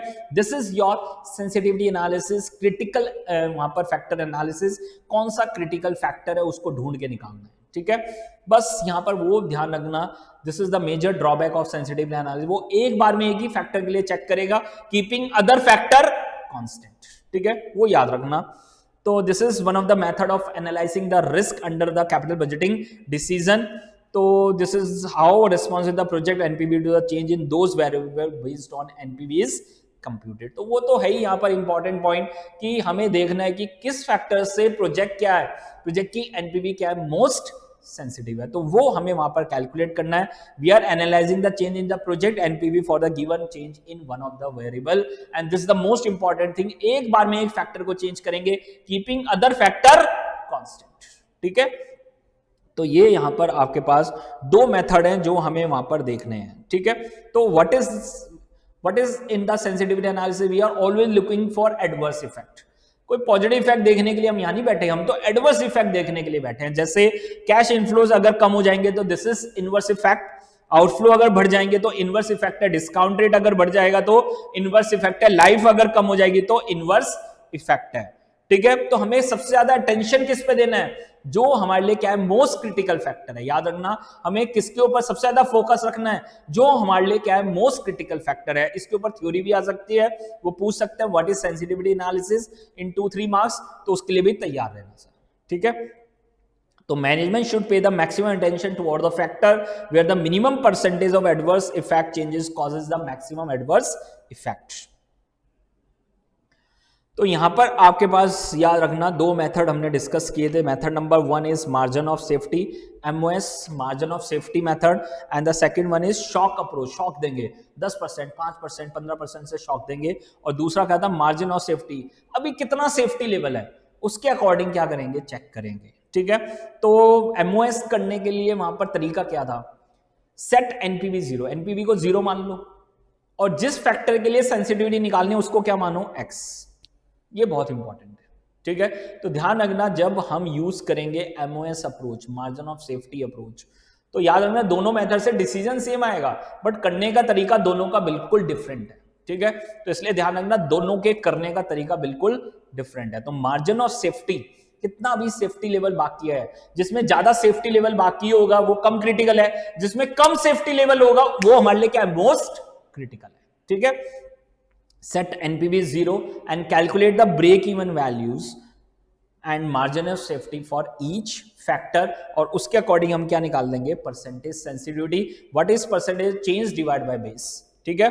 तो जो भी चेंज आया है, मान लो आपका कैश इनफ्लोज था 40,000, अब ब्रेक इवन वैल्यूज की आई 30,000, तो हमारे लिए सेफ्टी लेवल कितना बाकी है, 10,000 का भी सेफ्टी लेवल बाकी है। अगर इनफ्लो 40,000 से 30,000 भी हो गए तब जाके एनपीवी क्या होगी, 0 होगी। तो this is your margin of safety. हमें मार्जिन ऑफ सेफ्टी देखना, भी 10,000 का सेफ्टी लेवल बाकी है, तो what is your percentage safety level, 10,000 change divide by base, base कितना था 40,000, तो आंसर इज 25%। तो सेंसिटिविटी कितनी निकल के आ जाएगी, वहां पर देख लीजिए 25%। तो जिसमें सबसे कम सेंसिटिविटी होगी, मतलब जिसमें सबसे कम सेफ्टी लेवल होगा, वो हमारे लिए क्या होगा, मोस्ट क्रिटिकल। ये ध्यान रखना, जो हमारे लिए जिसमें मार्जिन ऑफ सेफ्टी सबसे कम होगी वो हमारे लिए क्या होगा, मोस्ट क्रिटिकल फैक्टर होगा। परसेंटेज में इसलिए कैलकुलेट कर रहे हैं क्योंकि वहां डिस्काउंट रेट भी हो सकता है, लाइफ भी हो सकती है, तो हम एक परसेंटेज में कैलकुलेट करेंगे। तो जिसमें परसेंटेज सेंसिटिविटी सबसे कम होगी वो हमारे लिए क्या होगा, मोस्ट क्रिटिकल फैक्टर होगा। क्या होगा हमारे लिए, मोस्ट क्रिटिकल फैक्टर। तो this is our method number 1, दोनों को मिक्स मत कर लेना, दोनों का कैलकुलेशन का क्राइटेरिया बिल्कुल डिफरेंट है, तो इसलिए ध्यान रखना दोनों को मिक्स मत करना कभी भी। तो वहां सेफ्टी लेवल कैलकुलेट कर रहे हैं, मार्जिन ऑफ सेफ्टी कैलकुलेट कर रहे हैं, बट यहां पर हम क्या दे रहे हैं, शॉक दे रहे हैं।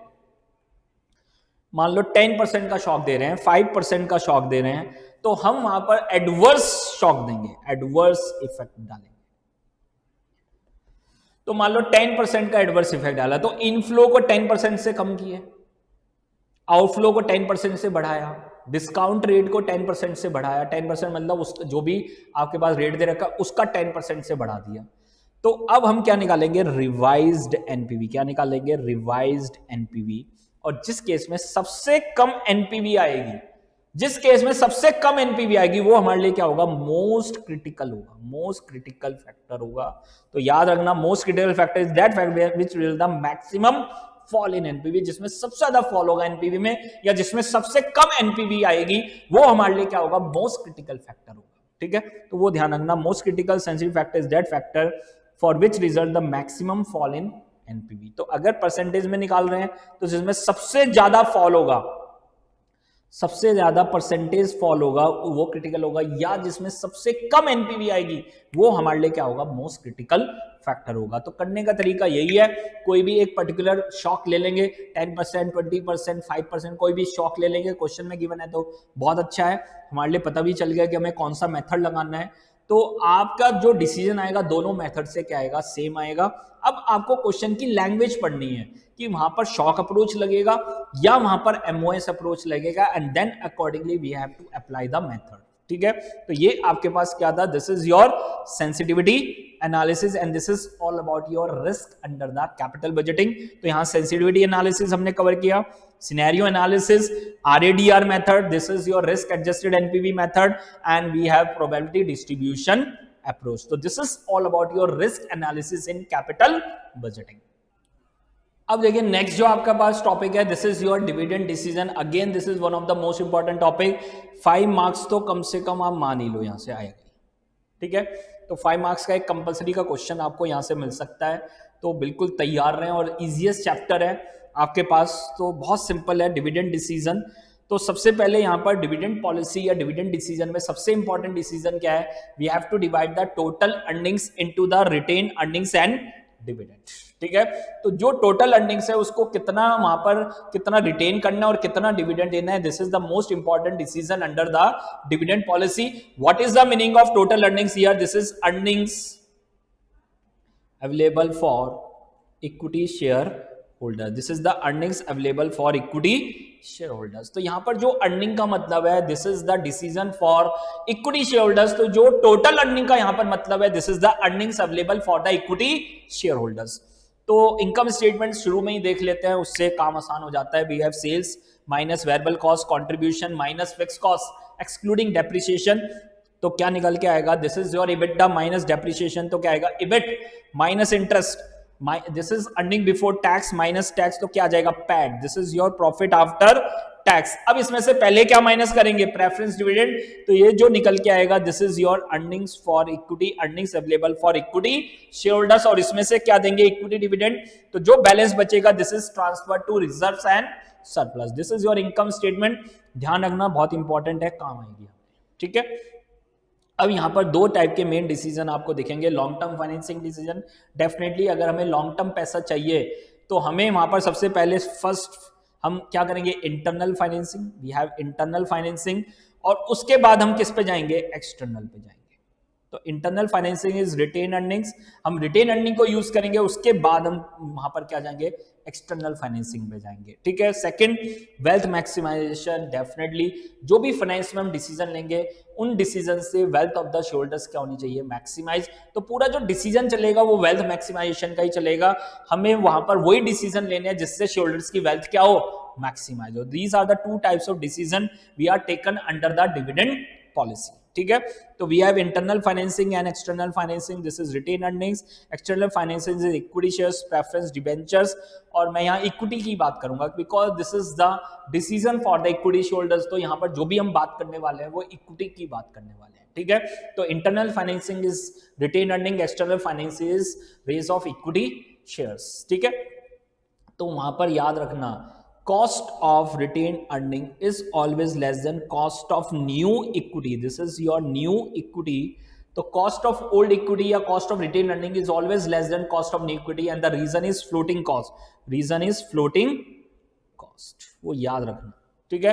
तो जब हम कॉस्ट ऑफ कैपिटल भी करेंगे वहां पर भी ये पॉइंट याद रखना, सेम लिंक्ड है। जैसे डिविडेंड पॉलिसी करोगे उसके बाद अगला चैप्टर आपको कौन सा करना है, कॉस्ट ऑफ कैपिटल। याद रखना कॉस्ट ऑफ कैपिटल बिल्कुल डायरेक्टली लिंक्ड है, यहां पर जो सीखेंगे डायरेक्टली आपको वहां पर काम आएगा, तो इसलिए दोनों एक साथ कंटिन्यूटी में कवर करना, ठीक है। What are the factors affecting the dividend policy? बहुत सारे फैक्टर्स है जो डिविडेंड पॉलिसी को इफेक्ट करेंगे। The financial needs of the company, company की फाइनेंशियल नीड्स क्या है, कंपनी को पैसा चाहिए नहीं चाहिए। अगर कंपनी को पैसा चाहिए तो हम ज्यादा से ज्यादा रिटेन करेंगे, कम से कम क्या देंगे, डिविडेंड देंगे।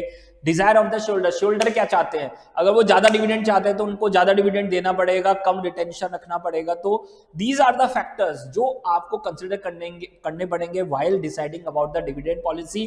कंपनी को कितना डिविडेंड देना चाहिए, 30%, 40%, 50%, 60%, ये सारा डिसीजन लेने के लिए फाइनेंस मैनेजर को ये सारे फैक्टर्स को क्या करना पड़ेगा, कंसिडर करना पड़ेगा। तो these are the factors affecting the dividend policy. Industry trend, industry का क्या ट्रेंड है, एयरटेल कितना दे रहा है, तो वो आइडिया के शेयर होल्डर्स को देखना पड़ेगा एयरटेल कितना डिविडेंड देना है, accordingly we have to manage that particular percentage of dividend. Legal constant, legal constant कोई आपका कंपनीज एक्ट में कांस्टेंट है या कोई लेबर एक्ट में कांस्टेंट है तो उसको हमें फॉलो करना पड़ेगा। जैसे अगर कोई भी आपकी पेमेंट आउटस्टैंडिंग है, लेबर की पेमेंट आउटस्टैंडिंग है, तो कंपनी कोई डिविडेंड नहीं दे सकती है। तो these are the legal constant. साथ में what is the relationship between R and K, this is the most important concept. R और के में क्या रिलेशनशिप है, if R is greater than K तो हमें क्या डिविडेंड देना चाहिए, if R is less than K तो क्या डिविडेंड पॉलिसी अडॉप्ट करनी चाहिए, अगर आर और के दोनों इक्वल है तो उस केस में क्या डिविडेंड पॉलिसी अडॉप्ट करनी चाहिए। तो वो यहां पर अभी हम डिस्कस करेंगे अंडर द वॉल्टर्स मॉडल, पूरा कैलकुलेशन हम डिस्कस करेंगे। Ownership control, if you want to maintain the ownership तो मैं ज्यादा से ज्यादा क्या करके चलूंगा, वहां पर देख लीजिए मैं रिटेंशन करके चलूंगा, क्योंकि जब भी पैसे की जरूरत होगी तो हम रिटेन अर्निंग को यूज करेंगे, हम कहीं नई इक्विटी इश्यू नहीं करेंगे। Description of the management, final decision किसका है, मैनेजमेंट का है, ठीक है।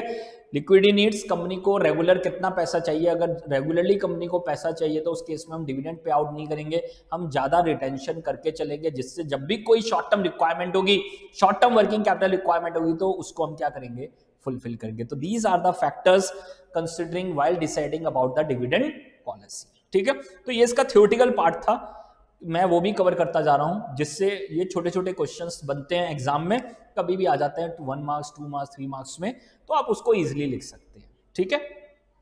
अब देखिए यहां पर हमने कुछ रेशियोज डिस्कस की थी, these are the most important ratio जो खाली इसी चैप्टर में काम नहीं आएगी, these are consider in our ratio analysis. समझ पा रहे, रेशियो एनालिसिस, वर्किंग कैपिटल हर जगह हमें काम आने वाली है, तो इसलिए ये इंपॉर्टेंट रेशियोज मैंने स्टार्टिंग में ही डिस्कस कर ली, ठीक है। तो we have EPS, earning per share, ये रेशियो हम किसके लिए कैलकुलेट कर रहे हैं, for the equity share holders, this is the, तो प्रॉफिट किसका लेंगे, अर्निंग्स किसकी लेंगे, इक्विटी शेयर होल्डर्स की, तो this is earnings available for equity share holders. Per share पूछ रहा है तो divide by number of equity shares. DPS, dividend per share, ये डिविडेंड किसको दे रहे हैं, इक्विटी शेयर होल्डर्स, तो this is total dividend paid to equity share holders, और पर शेयर निकालना है तो this is divide by total number of equity shares. MPS, market price per share, तो this is we have to calculate the market price per share, तो we have to consider the total market value, total market capitalization. How to calculate market capitalization, number of shares into market price per share. तो मैंने वो पूरा concept आपको बताया था, what is market capitalization, total market value कैसे निकालते हैं, total market value number of shares into market price per share, तो this is total market cap divide by total number of equity shares. तो कोई भी दो चीजें मिसिंग है, दो चीजें गिवन है, थर्ड हम कैलकुलेट कर सकते हैं यूजिंग दिस मेथड। साथ में मैंने एक कॉन्सेप्ट और डिस्कस किया था, free float market capitalization. What is free float, freely available for the purpose of trading, तो जो भी आपके पास प्रोमोटर्स होल्डिंग है वो मार्केट में ट्रेडेबल नहीं है तो हम उसको क्या कर देंगे, एक्सक्लूड कर देंगे, and this is your free float market capitalization. साथ में रिटेन अर्निंग पर शेयर, तो total retain earning divide by total number of equity shares, या ईपीएस माइनस डीपीएस। अब दूसरा वहां पर क्या था, डिविडेंड यील्ड, यील्ड का क्या मतलब था, रिटर्न, हमें देखना है डिविडेंड से रिटर्न कितनी आ रही है, and return is always calculated on actual amount invested, और in share market what is your actual amount invested, this is your market price per share. तो this is dividend divide by market price या market value या actual amount invested, कोई भी word use कर सकते हैं, क्योंकि शेयर मार्केट में आप किस प्राइस पे इन्वेस्ट कर पाओगे, जो उसका क्या चल रहा है, मार्केट प्राइस पर शेयर। तो this is DPS upon MPS.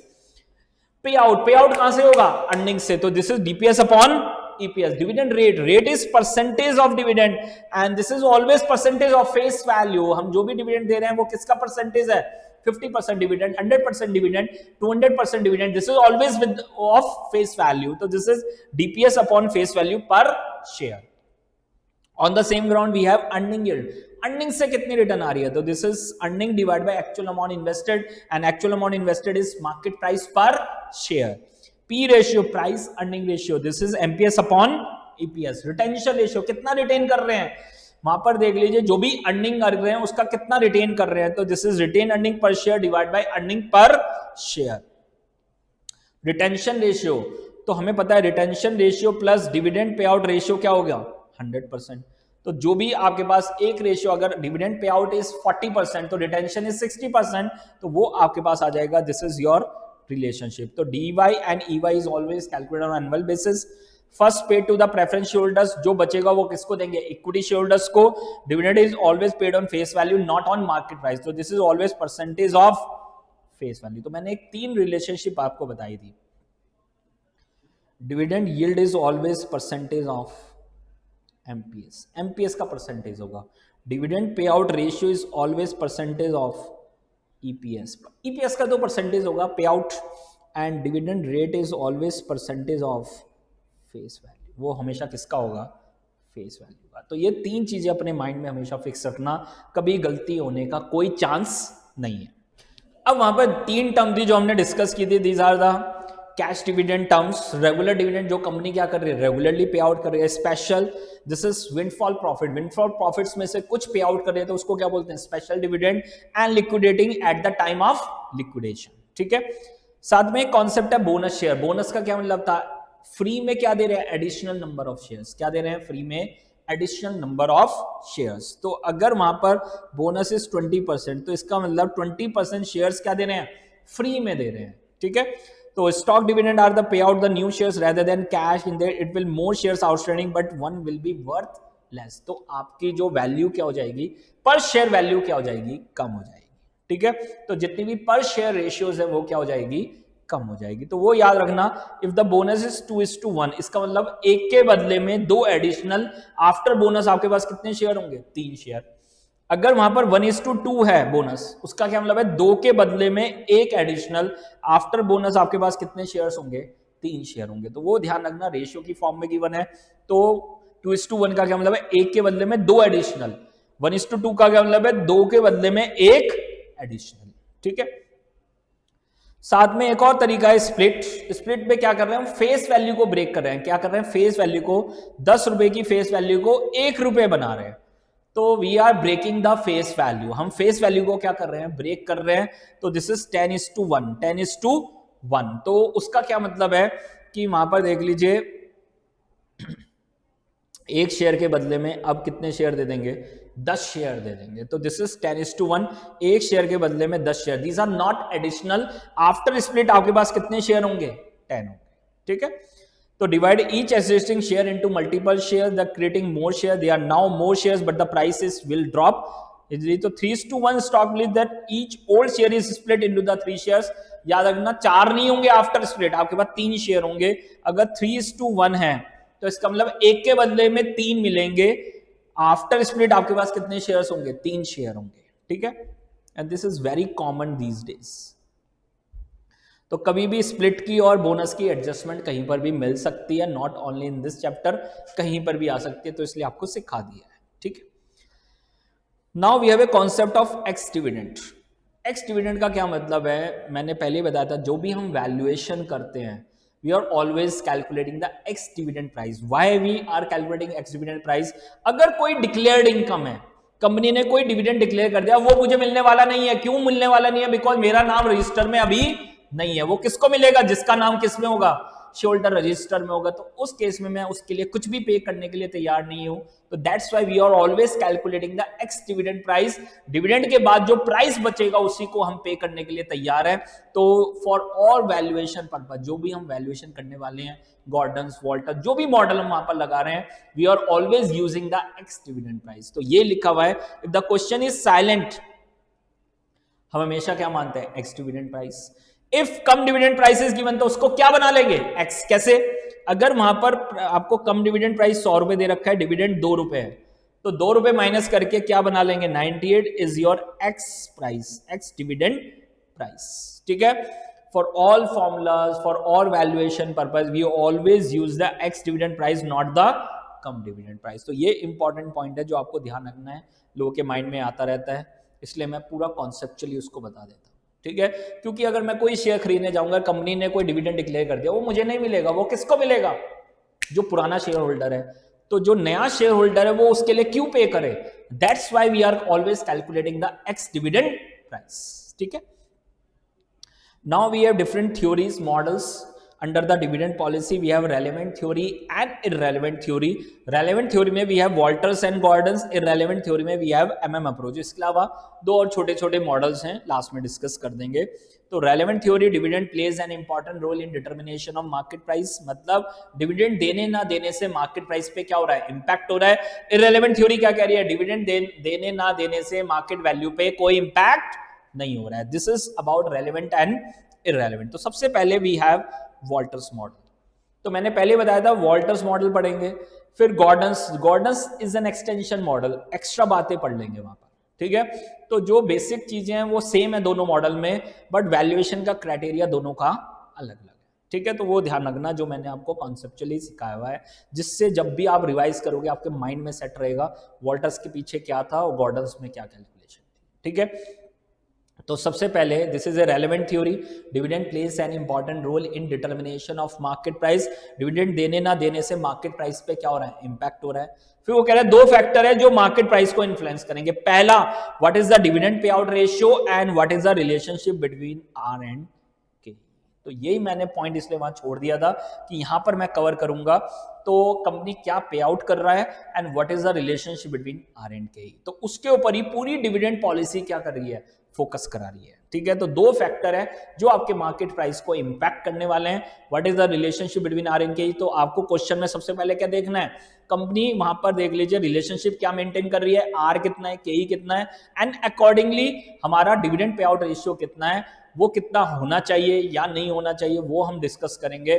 But सबसे पहले क्वेश्चन में आपको देखना है what is the relationship between R and K and what is the dividend pay out ratio. ठीक है, तो देखिए sir, Walter classify the firms into the 3 category. वो कैटेगरी कुछ नहीं है, सिंपल रिलेशनशिप है। If R is greater than K, R का मतलब क्या बताया था, actual rate of return. This is your actual rate of return.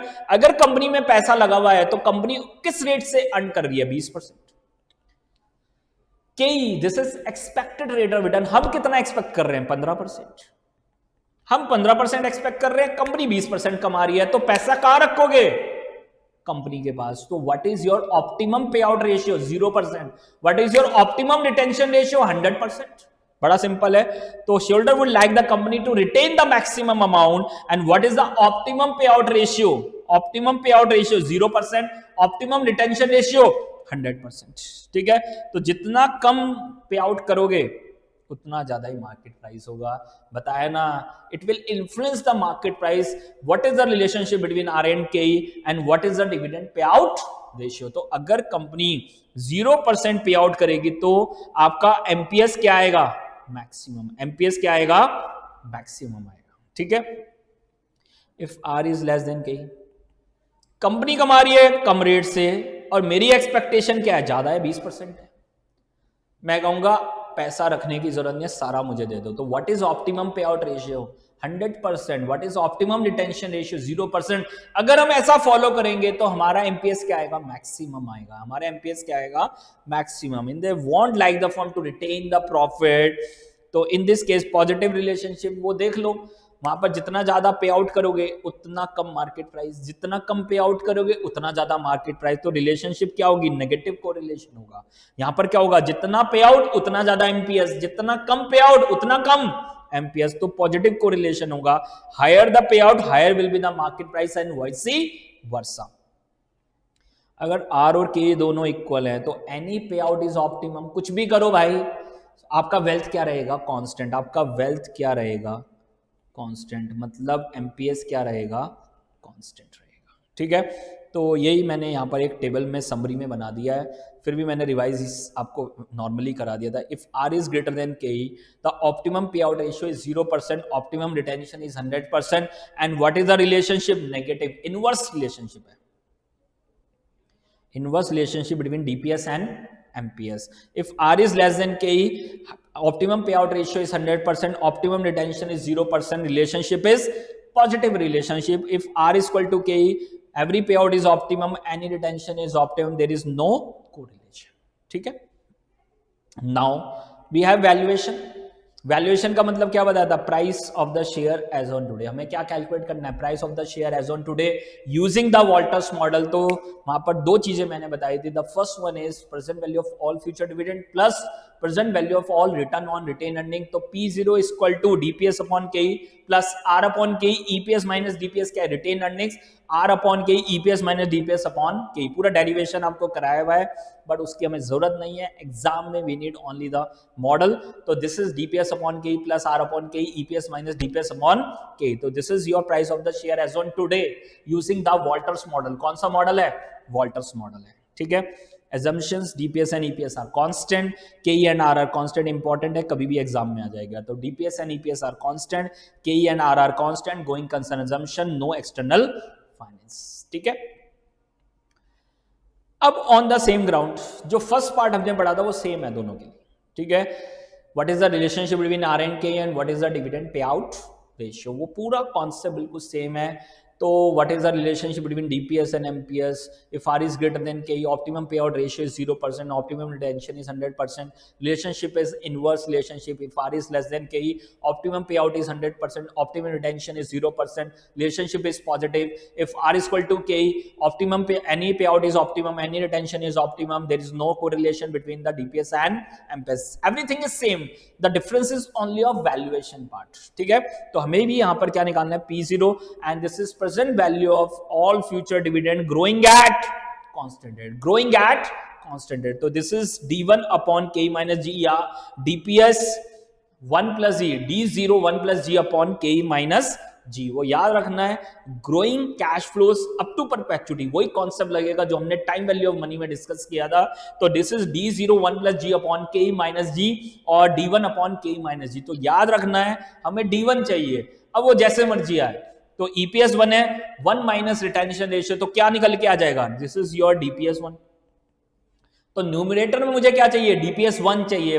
Cash flow at the end of first year divide by discount rate minus growth rate. How to calculate growth rate, this is retention ratio into ROE। तो वो G का क्या मतलब बताइए, this is rate of return at which our equity our earnings will grow at a constant rate provided retention is constant and ROE is constant. So it is the product of retention ratio into ROE.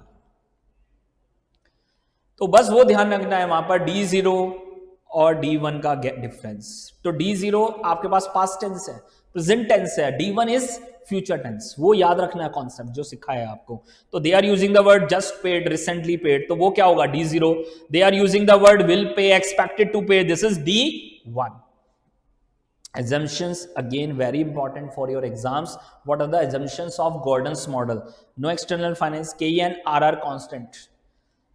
G is the product of retention ratio into ROE. K is always greater than G. ये model कब लगेगा, जब KE क्या होगा ज्यादा, G क्या होगा कम होगा। अगर ऐसा नहीं है तो we are using multi stage model, जो अभी मैं आपको रिवाइज कराऊंगा। तो आपको वो भी सिखाया हुआ है मैंने, मल्टी स्टेज मॉडल, ठीक है। G and R are constant from as an infinite life, ठीक है। तो these are the assumptions of the Gordon's model. Assumption अब यहां पर एप्लीकेशंस है, जो मैंने आपको एप्लीकेशन सिखाया। तो मैंने कहा था न्यूमरेटर में मुझे क्या चाहिए, D1। अब वो जैसे मर्जी आए, तो अगर EPS 1 है तो 1 माइनस रिटेंशन रेशियो, तो क्या निकल के आ जाएगा, dividend pay out ratio. EPS into dividend pay out ratio क्या होगा, DPS 1, ठीक है। तो वो याद रखना, हमें किसी भी तरह से न्यूमरेटर में क्या चाहिए, DPS 1। अगर डीपीएस 1 है तो दोबारा से ग्रोथ नहीं लगाएंगे, के माइनस जी आ जाएगा। और अगर आपके पास डीपीएस 0 है तो उससे पहले क्या निकालेंगे, डीपीएस 1 निकालेंगे। उसको निकालने के लिए यहां पर क्या लगाएंगे, ग्रोथ, तो क्या आ जाएगा, डीपीएस 1। ठीक है, वो ध्यान रखना है। अगर ईपीएस और डीपीएस सेम है तो रिटेंशन इज 0, ग्रोथ इज 0, तो उस केस में मॉडल क्या बन जाएगा, डी 0 अपॉन के, ग्रोथ 0 है तो और ईपीएस अपॉन के। ठीक है, एक और यहां पर कॉन्सेप्ट मैंने सिखाया था, this is price at the end of each year. अगर मेरे पास P0 है तो मैं उससे क्या निकाल दूंगा, P1, P2, P3, ये हम कैलकुलेशन कर देंगे। तो वो मैंने आपको सिखाया था कि अगर आपके पास सिर्फ टाइम पीरियड 1 साल का है, this is P0, this is price at the end of first year, साथ में यहां पर क्या मिलेगा, D1, तो इसकी क्या कर देंगे, प्रेजेंट वैल्यू, तो क्या निकल के आ जाएगा, P0। तो दिस इज 1 ईयर DDM, इसको क्या बोलते हैं, 1 ईयर डिविडेंड डिस्काउंट मॉडल। तो जिसने पढ़ा हुआ है वो 1 मिनट में समझ जाएगा। This is your 1 year DDM, 1 year dividend discount model. Time period सिर्फ 1 साल है, तो एट द एंड आपका P1 है, D1 है, और उसकी क्या कर देंगे, प्रेजेंट वैल्यू, पावर क्या आएगी, 1 आएगी, तो क्या निकल के आ जाएगा, P0। तो रोल क्या है इसका, व्हाट इज द रोल। अगर मेरे पास P0 है तो मैं उससे क्या निकाल सकता हूं, P1, P2, P3, this is price at the end of each year. हम क्या कैलकुलेट कर सकते हैं, price at the end of each year. साथ में एक इंपॉर्टेंट यहां पर एप्लीकेशन थी, अगर किसी तरह से के कैलकुलेट नहीं हो पा रहा है, this is the last resort to us, last हमारे पास रिजॉर्ट होगा K is equal to 1/P ratio. If we have P ratio तो मैं उससे क्या निकाल सकता हूं, K, बिकॉज K के बिना क्वेश्चन सॉल्व होने वाला नहीं है। बट याद रखना कब यूज करना है, एट द एंड, याद रखना कब यूज करना है, एट द एंड। ठीक है, साथ में यहां पर एक एडजस्टमेंट थी, calculate P ratio at which dividend pay out ratio will not affect the value of the share. तो कब पे आउट रेशियो प्राइस को इफेक्ट नहीं कर रहा है, हमने देखा था व्हेन R इक्वल टू के, जब R और K दोनों इक्वल होंगे वहां पर आपका देख लीजिए MPS will remain constant, there is no impact on MPS, there is no correlation, मैंने पहले ही बताया था, तो कोई इंपैक्ट नहीं होगा। तो dividend pay out ratio will not affect the value of the share. तो अगर R 10% है तो के भी कितना हो जाएगा, 10%। एंड व्हाट इज के इक्वल टू 1/P रेशियो, तो हम उससे क्या निकाल सकते हैं, P रेशियो। तो this is one of the adjustment जो आपसे एग्जाम में पूछ सकते हैं। ठीक है, साथ में यहां पर एक बहुत इंपॉर्टेंट पॉइंट है, over valued and under value. This is your investment decision. कौन सा डिसीजन था, इन्वेस्टमेंट डिसीजन। मैंने बताया था इसको कभी रटना नहीं, सिर्फ कॉन्सेप्चुअली जाना।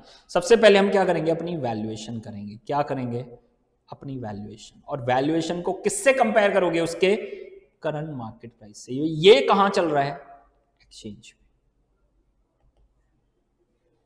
तो अपनी वैल्यूएशन को किससे कंपेयर करेंगे, करंट मार्केट प्राइस से कंपेयर करेंगे। वैल्यूएशन कहां से करोगे, वॉल्टर से, गॉर्डन से, या कोई और मॉडल, मल्टी स्टेज मॉडल से, और उससे किससे कंपेयर करेंगे, current market price. Now we have to decide the stock is over price और अंडर प्राइस, ओवर वैल्यूड और अंडर वैल्यूड, बाय करना है, सेल करना है, या कुछ नहीं करना है। तो देख लीजिए मेरी वैल्यूएशन 1000 है, मार्केट में प्राइस आ रहा है सिर्फ 900 आ रहा है, तो बताओ क्या करोगे। मुझे लगता है ये 1000 होना चाहिए, मार्केट में प्राइस सिर्फ कितना है, 900, तो we should buy, the stock is under valued.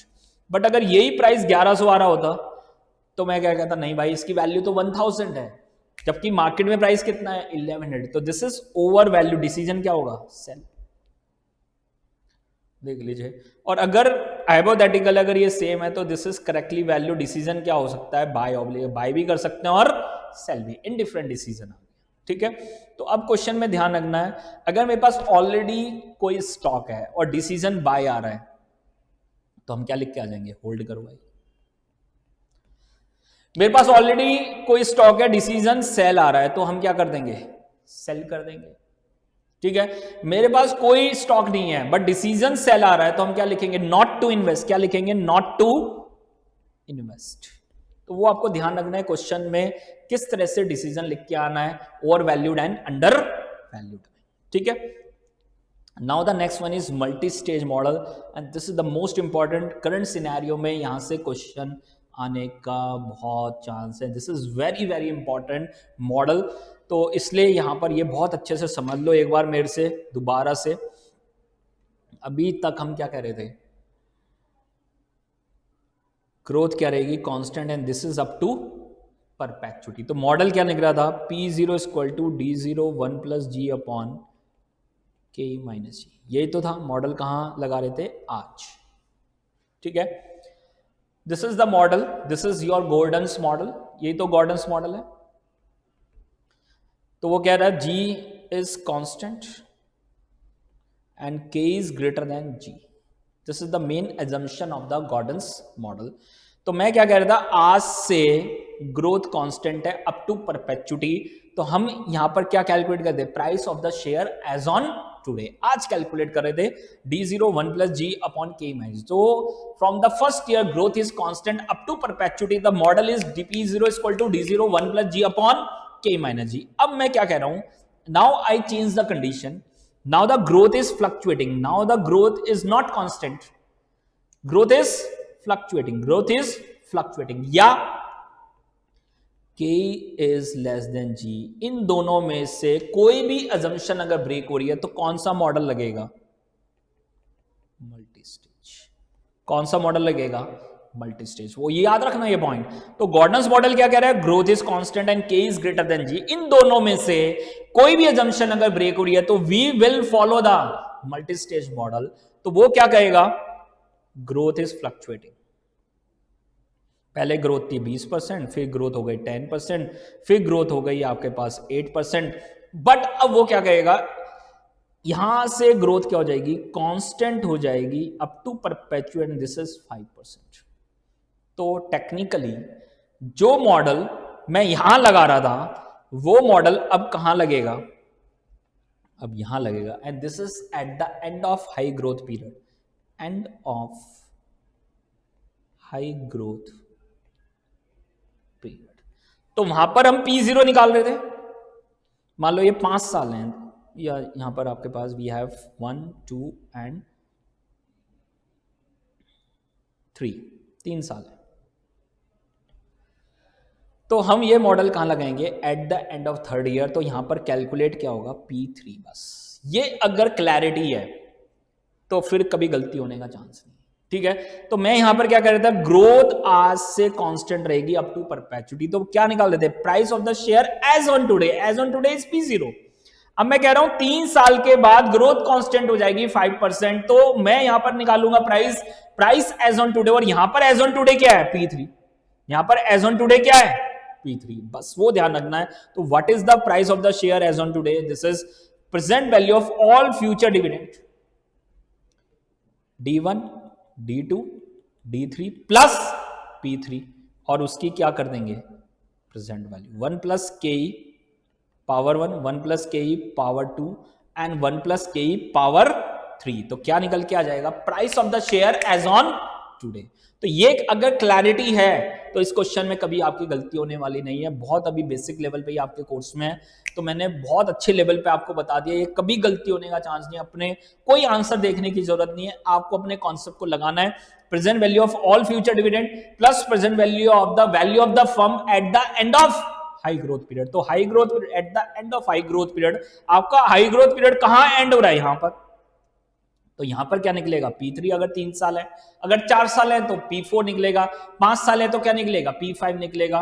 वो आपको ध्यान रखना है। तो अगर आपकी ग्रोथ जहां से कांस्टेंट हो रही है तो उसी पॉइंट पे यहां पर कैलकुलेट करेंगे, एंड दिस इज P3। वो आपका यहां पर क्वेश्चन में क्या है, P3 है। This is your multi stage model, यही मैंने लिखा हुआ है, देख लीजिए। Present value of future dividend during high growth period and present value of the constant growth value of the firm at the end of the high growth period, and this is your price of the share as on today।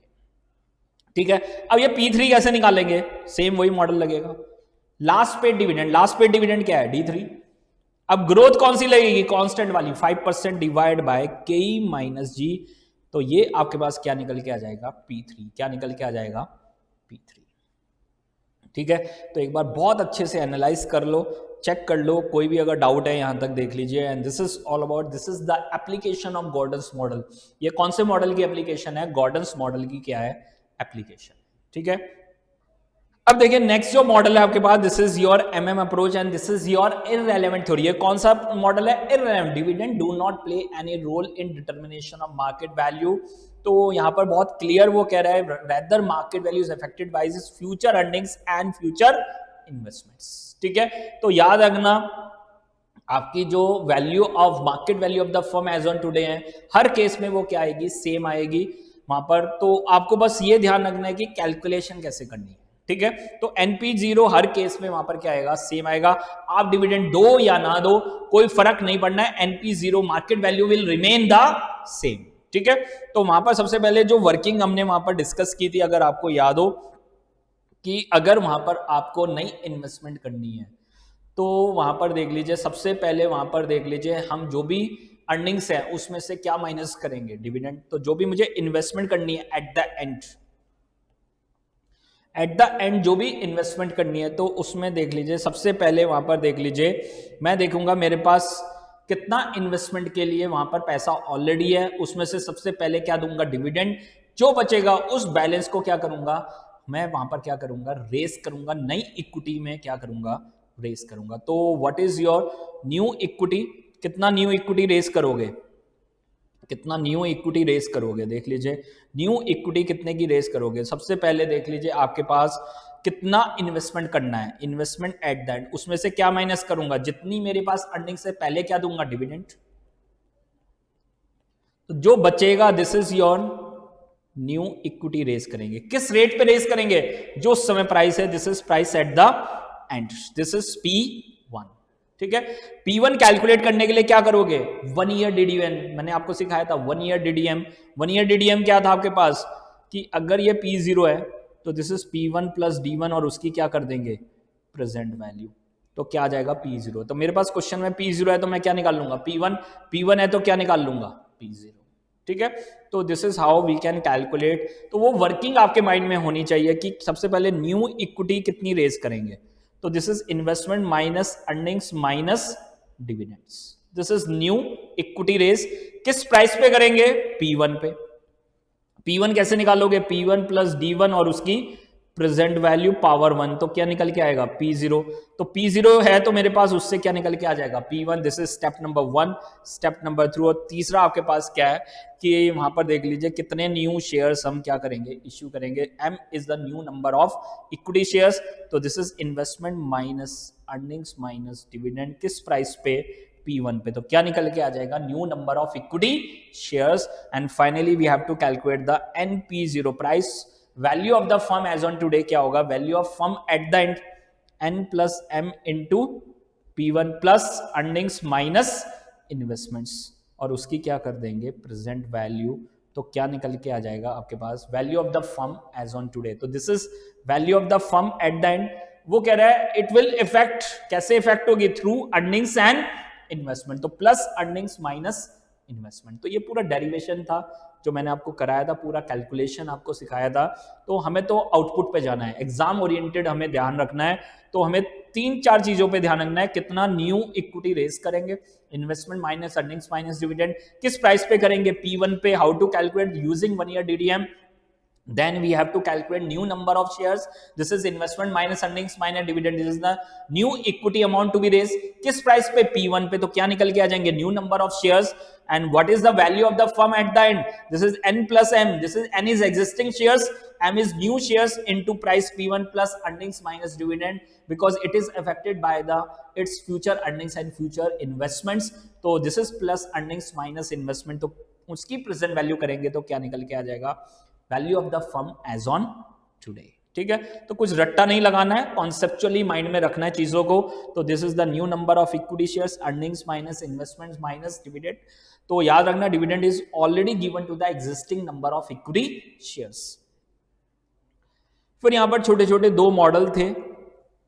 This is traditional approach, इसको क्या बोलते हैं, traditional approach.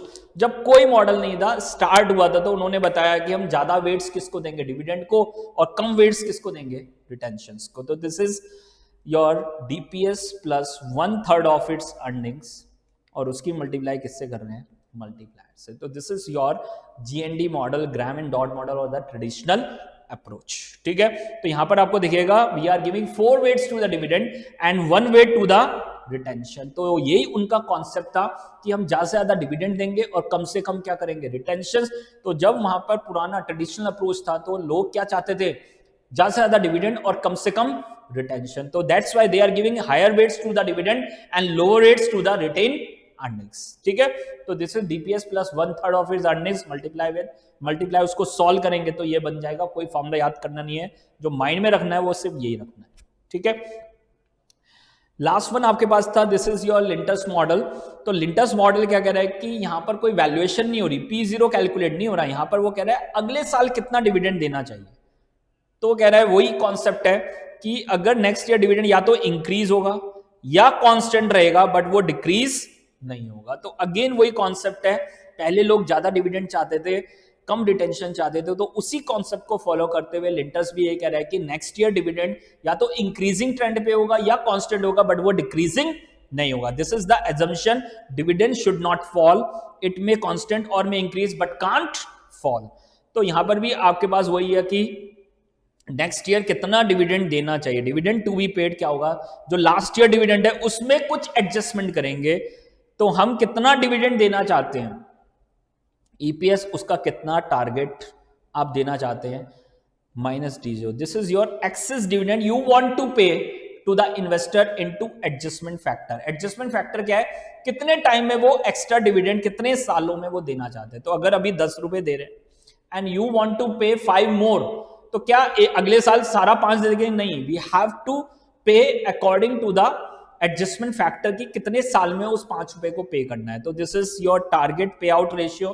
Target पे out मान लो आपकी earnings थी 50, आपको पे आउट करना है उसमें से सिर्फ 10%. तो दिस इज 5 रुपीज, या थोड़ा ज्यादा ले लेते हैं कैलकुलेशन के हिसाब से, मान लो 50% इज द टारगेट पे आउट. तो कितना हो गया 25, कितना भी दे रहे हैं 10 रुपए, तो 15 रुपए एक्स्ट्रा देने हैं. कितने सालों में, 5 सालों में वहां पर देख लीजिए इस 15 रुपए को देना है. ठीक है, तो वो हमारे पास वहां पर देख लीजिए एडजस्टमेंट फैक्टर मान लो 5 सालों में देना है तो 0.2 आ जाएगा. एडजस्टमेंट फैक्टर कितना आ जाएगा, 0.2. तो accordingly we have to calculate the next expected dividend to be paid and it will increase और कांस्टेंट बट कांट फॉल. ठीक है, तो ये यहां पर कॉन्सेप्ट था कि जो भी अर्निंग्स है उसका कितना टारगेट आपको देना है, कितना एक्सेस देना है. This is your excess dividend you want to pay, और मल्टीप्लाई विद एडजस्टमेंट फैक्टर, कितने सालों में वो एक्सेस अमाउंट देना है. ये 15 रुपए कितने सालों में देने हैं, तो 15 इंटू 0.2 आ जाएगा. तो 3 रुपए हर साल एक्स्ट्रा देंगे, तो 13 रुपीज पर शेयर ये डिविडेंड हम देंगे अगले साल. तो this is how we can calculate the next expected dividend. तो बहुत सिंपल कॉन्सेप्ट था यहां पर आपके पास. This is your Lintner's model, Graham and Dodd model, this is MM approach. बहुत अच्छे से वो स्टेप वाइज ध्यान रखना, कितना न्यू इक्विटी रेज करना है, कितने प्राइस पे, कितने new number of equity shares हम रेज करेंगे, और वहां पर what is the value of the firm as on today, this is value at the end plus earnings minus investment, और उसकी क्या करेंगे, present value. And this is your multi stage model, जो गॉर्डन्स मॉडल का ही extension है. वो starting में कह रहा है ग्रोथ क्या है, फ्लक्चुएटिंग है, तो हम क्या करेंगे, जो भी फ्लक्चुएटिंग ग्रोथ के डिविडेंड है उनको ले लेंगे, plus price at the end of high growth period. तो जो कॉन्सेप्ट हम स्टार्टिंग में लगा रहे थे वो कहां लगा देंगे, at the end of high growth periods. ठीक है, उसके अलावा we have over valued, under valued, P ratio calculation, Gordon's model, Walter's model, ये पूरा हमने, और थ्योरेटिकल पार्ट जो भी हम कैलकुलेशंस यहां पर जो आपसे डिस्कस किया है, सारी basic calculation, ratios, everything is consider. तो ये आपके पास था. This is all about your dividend decision.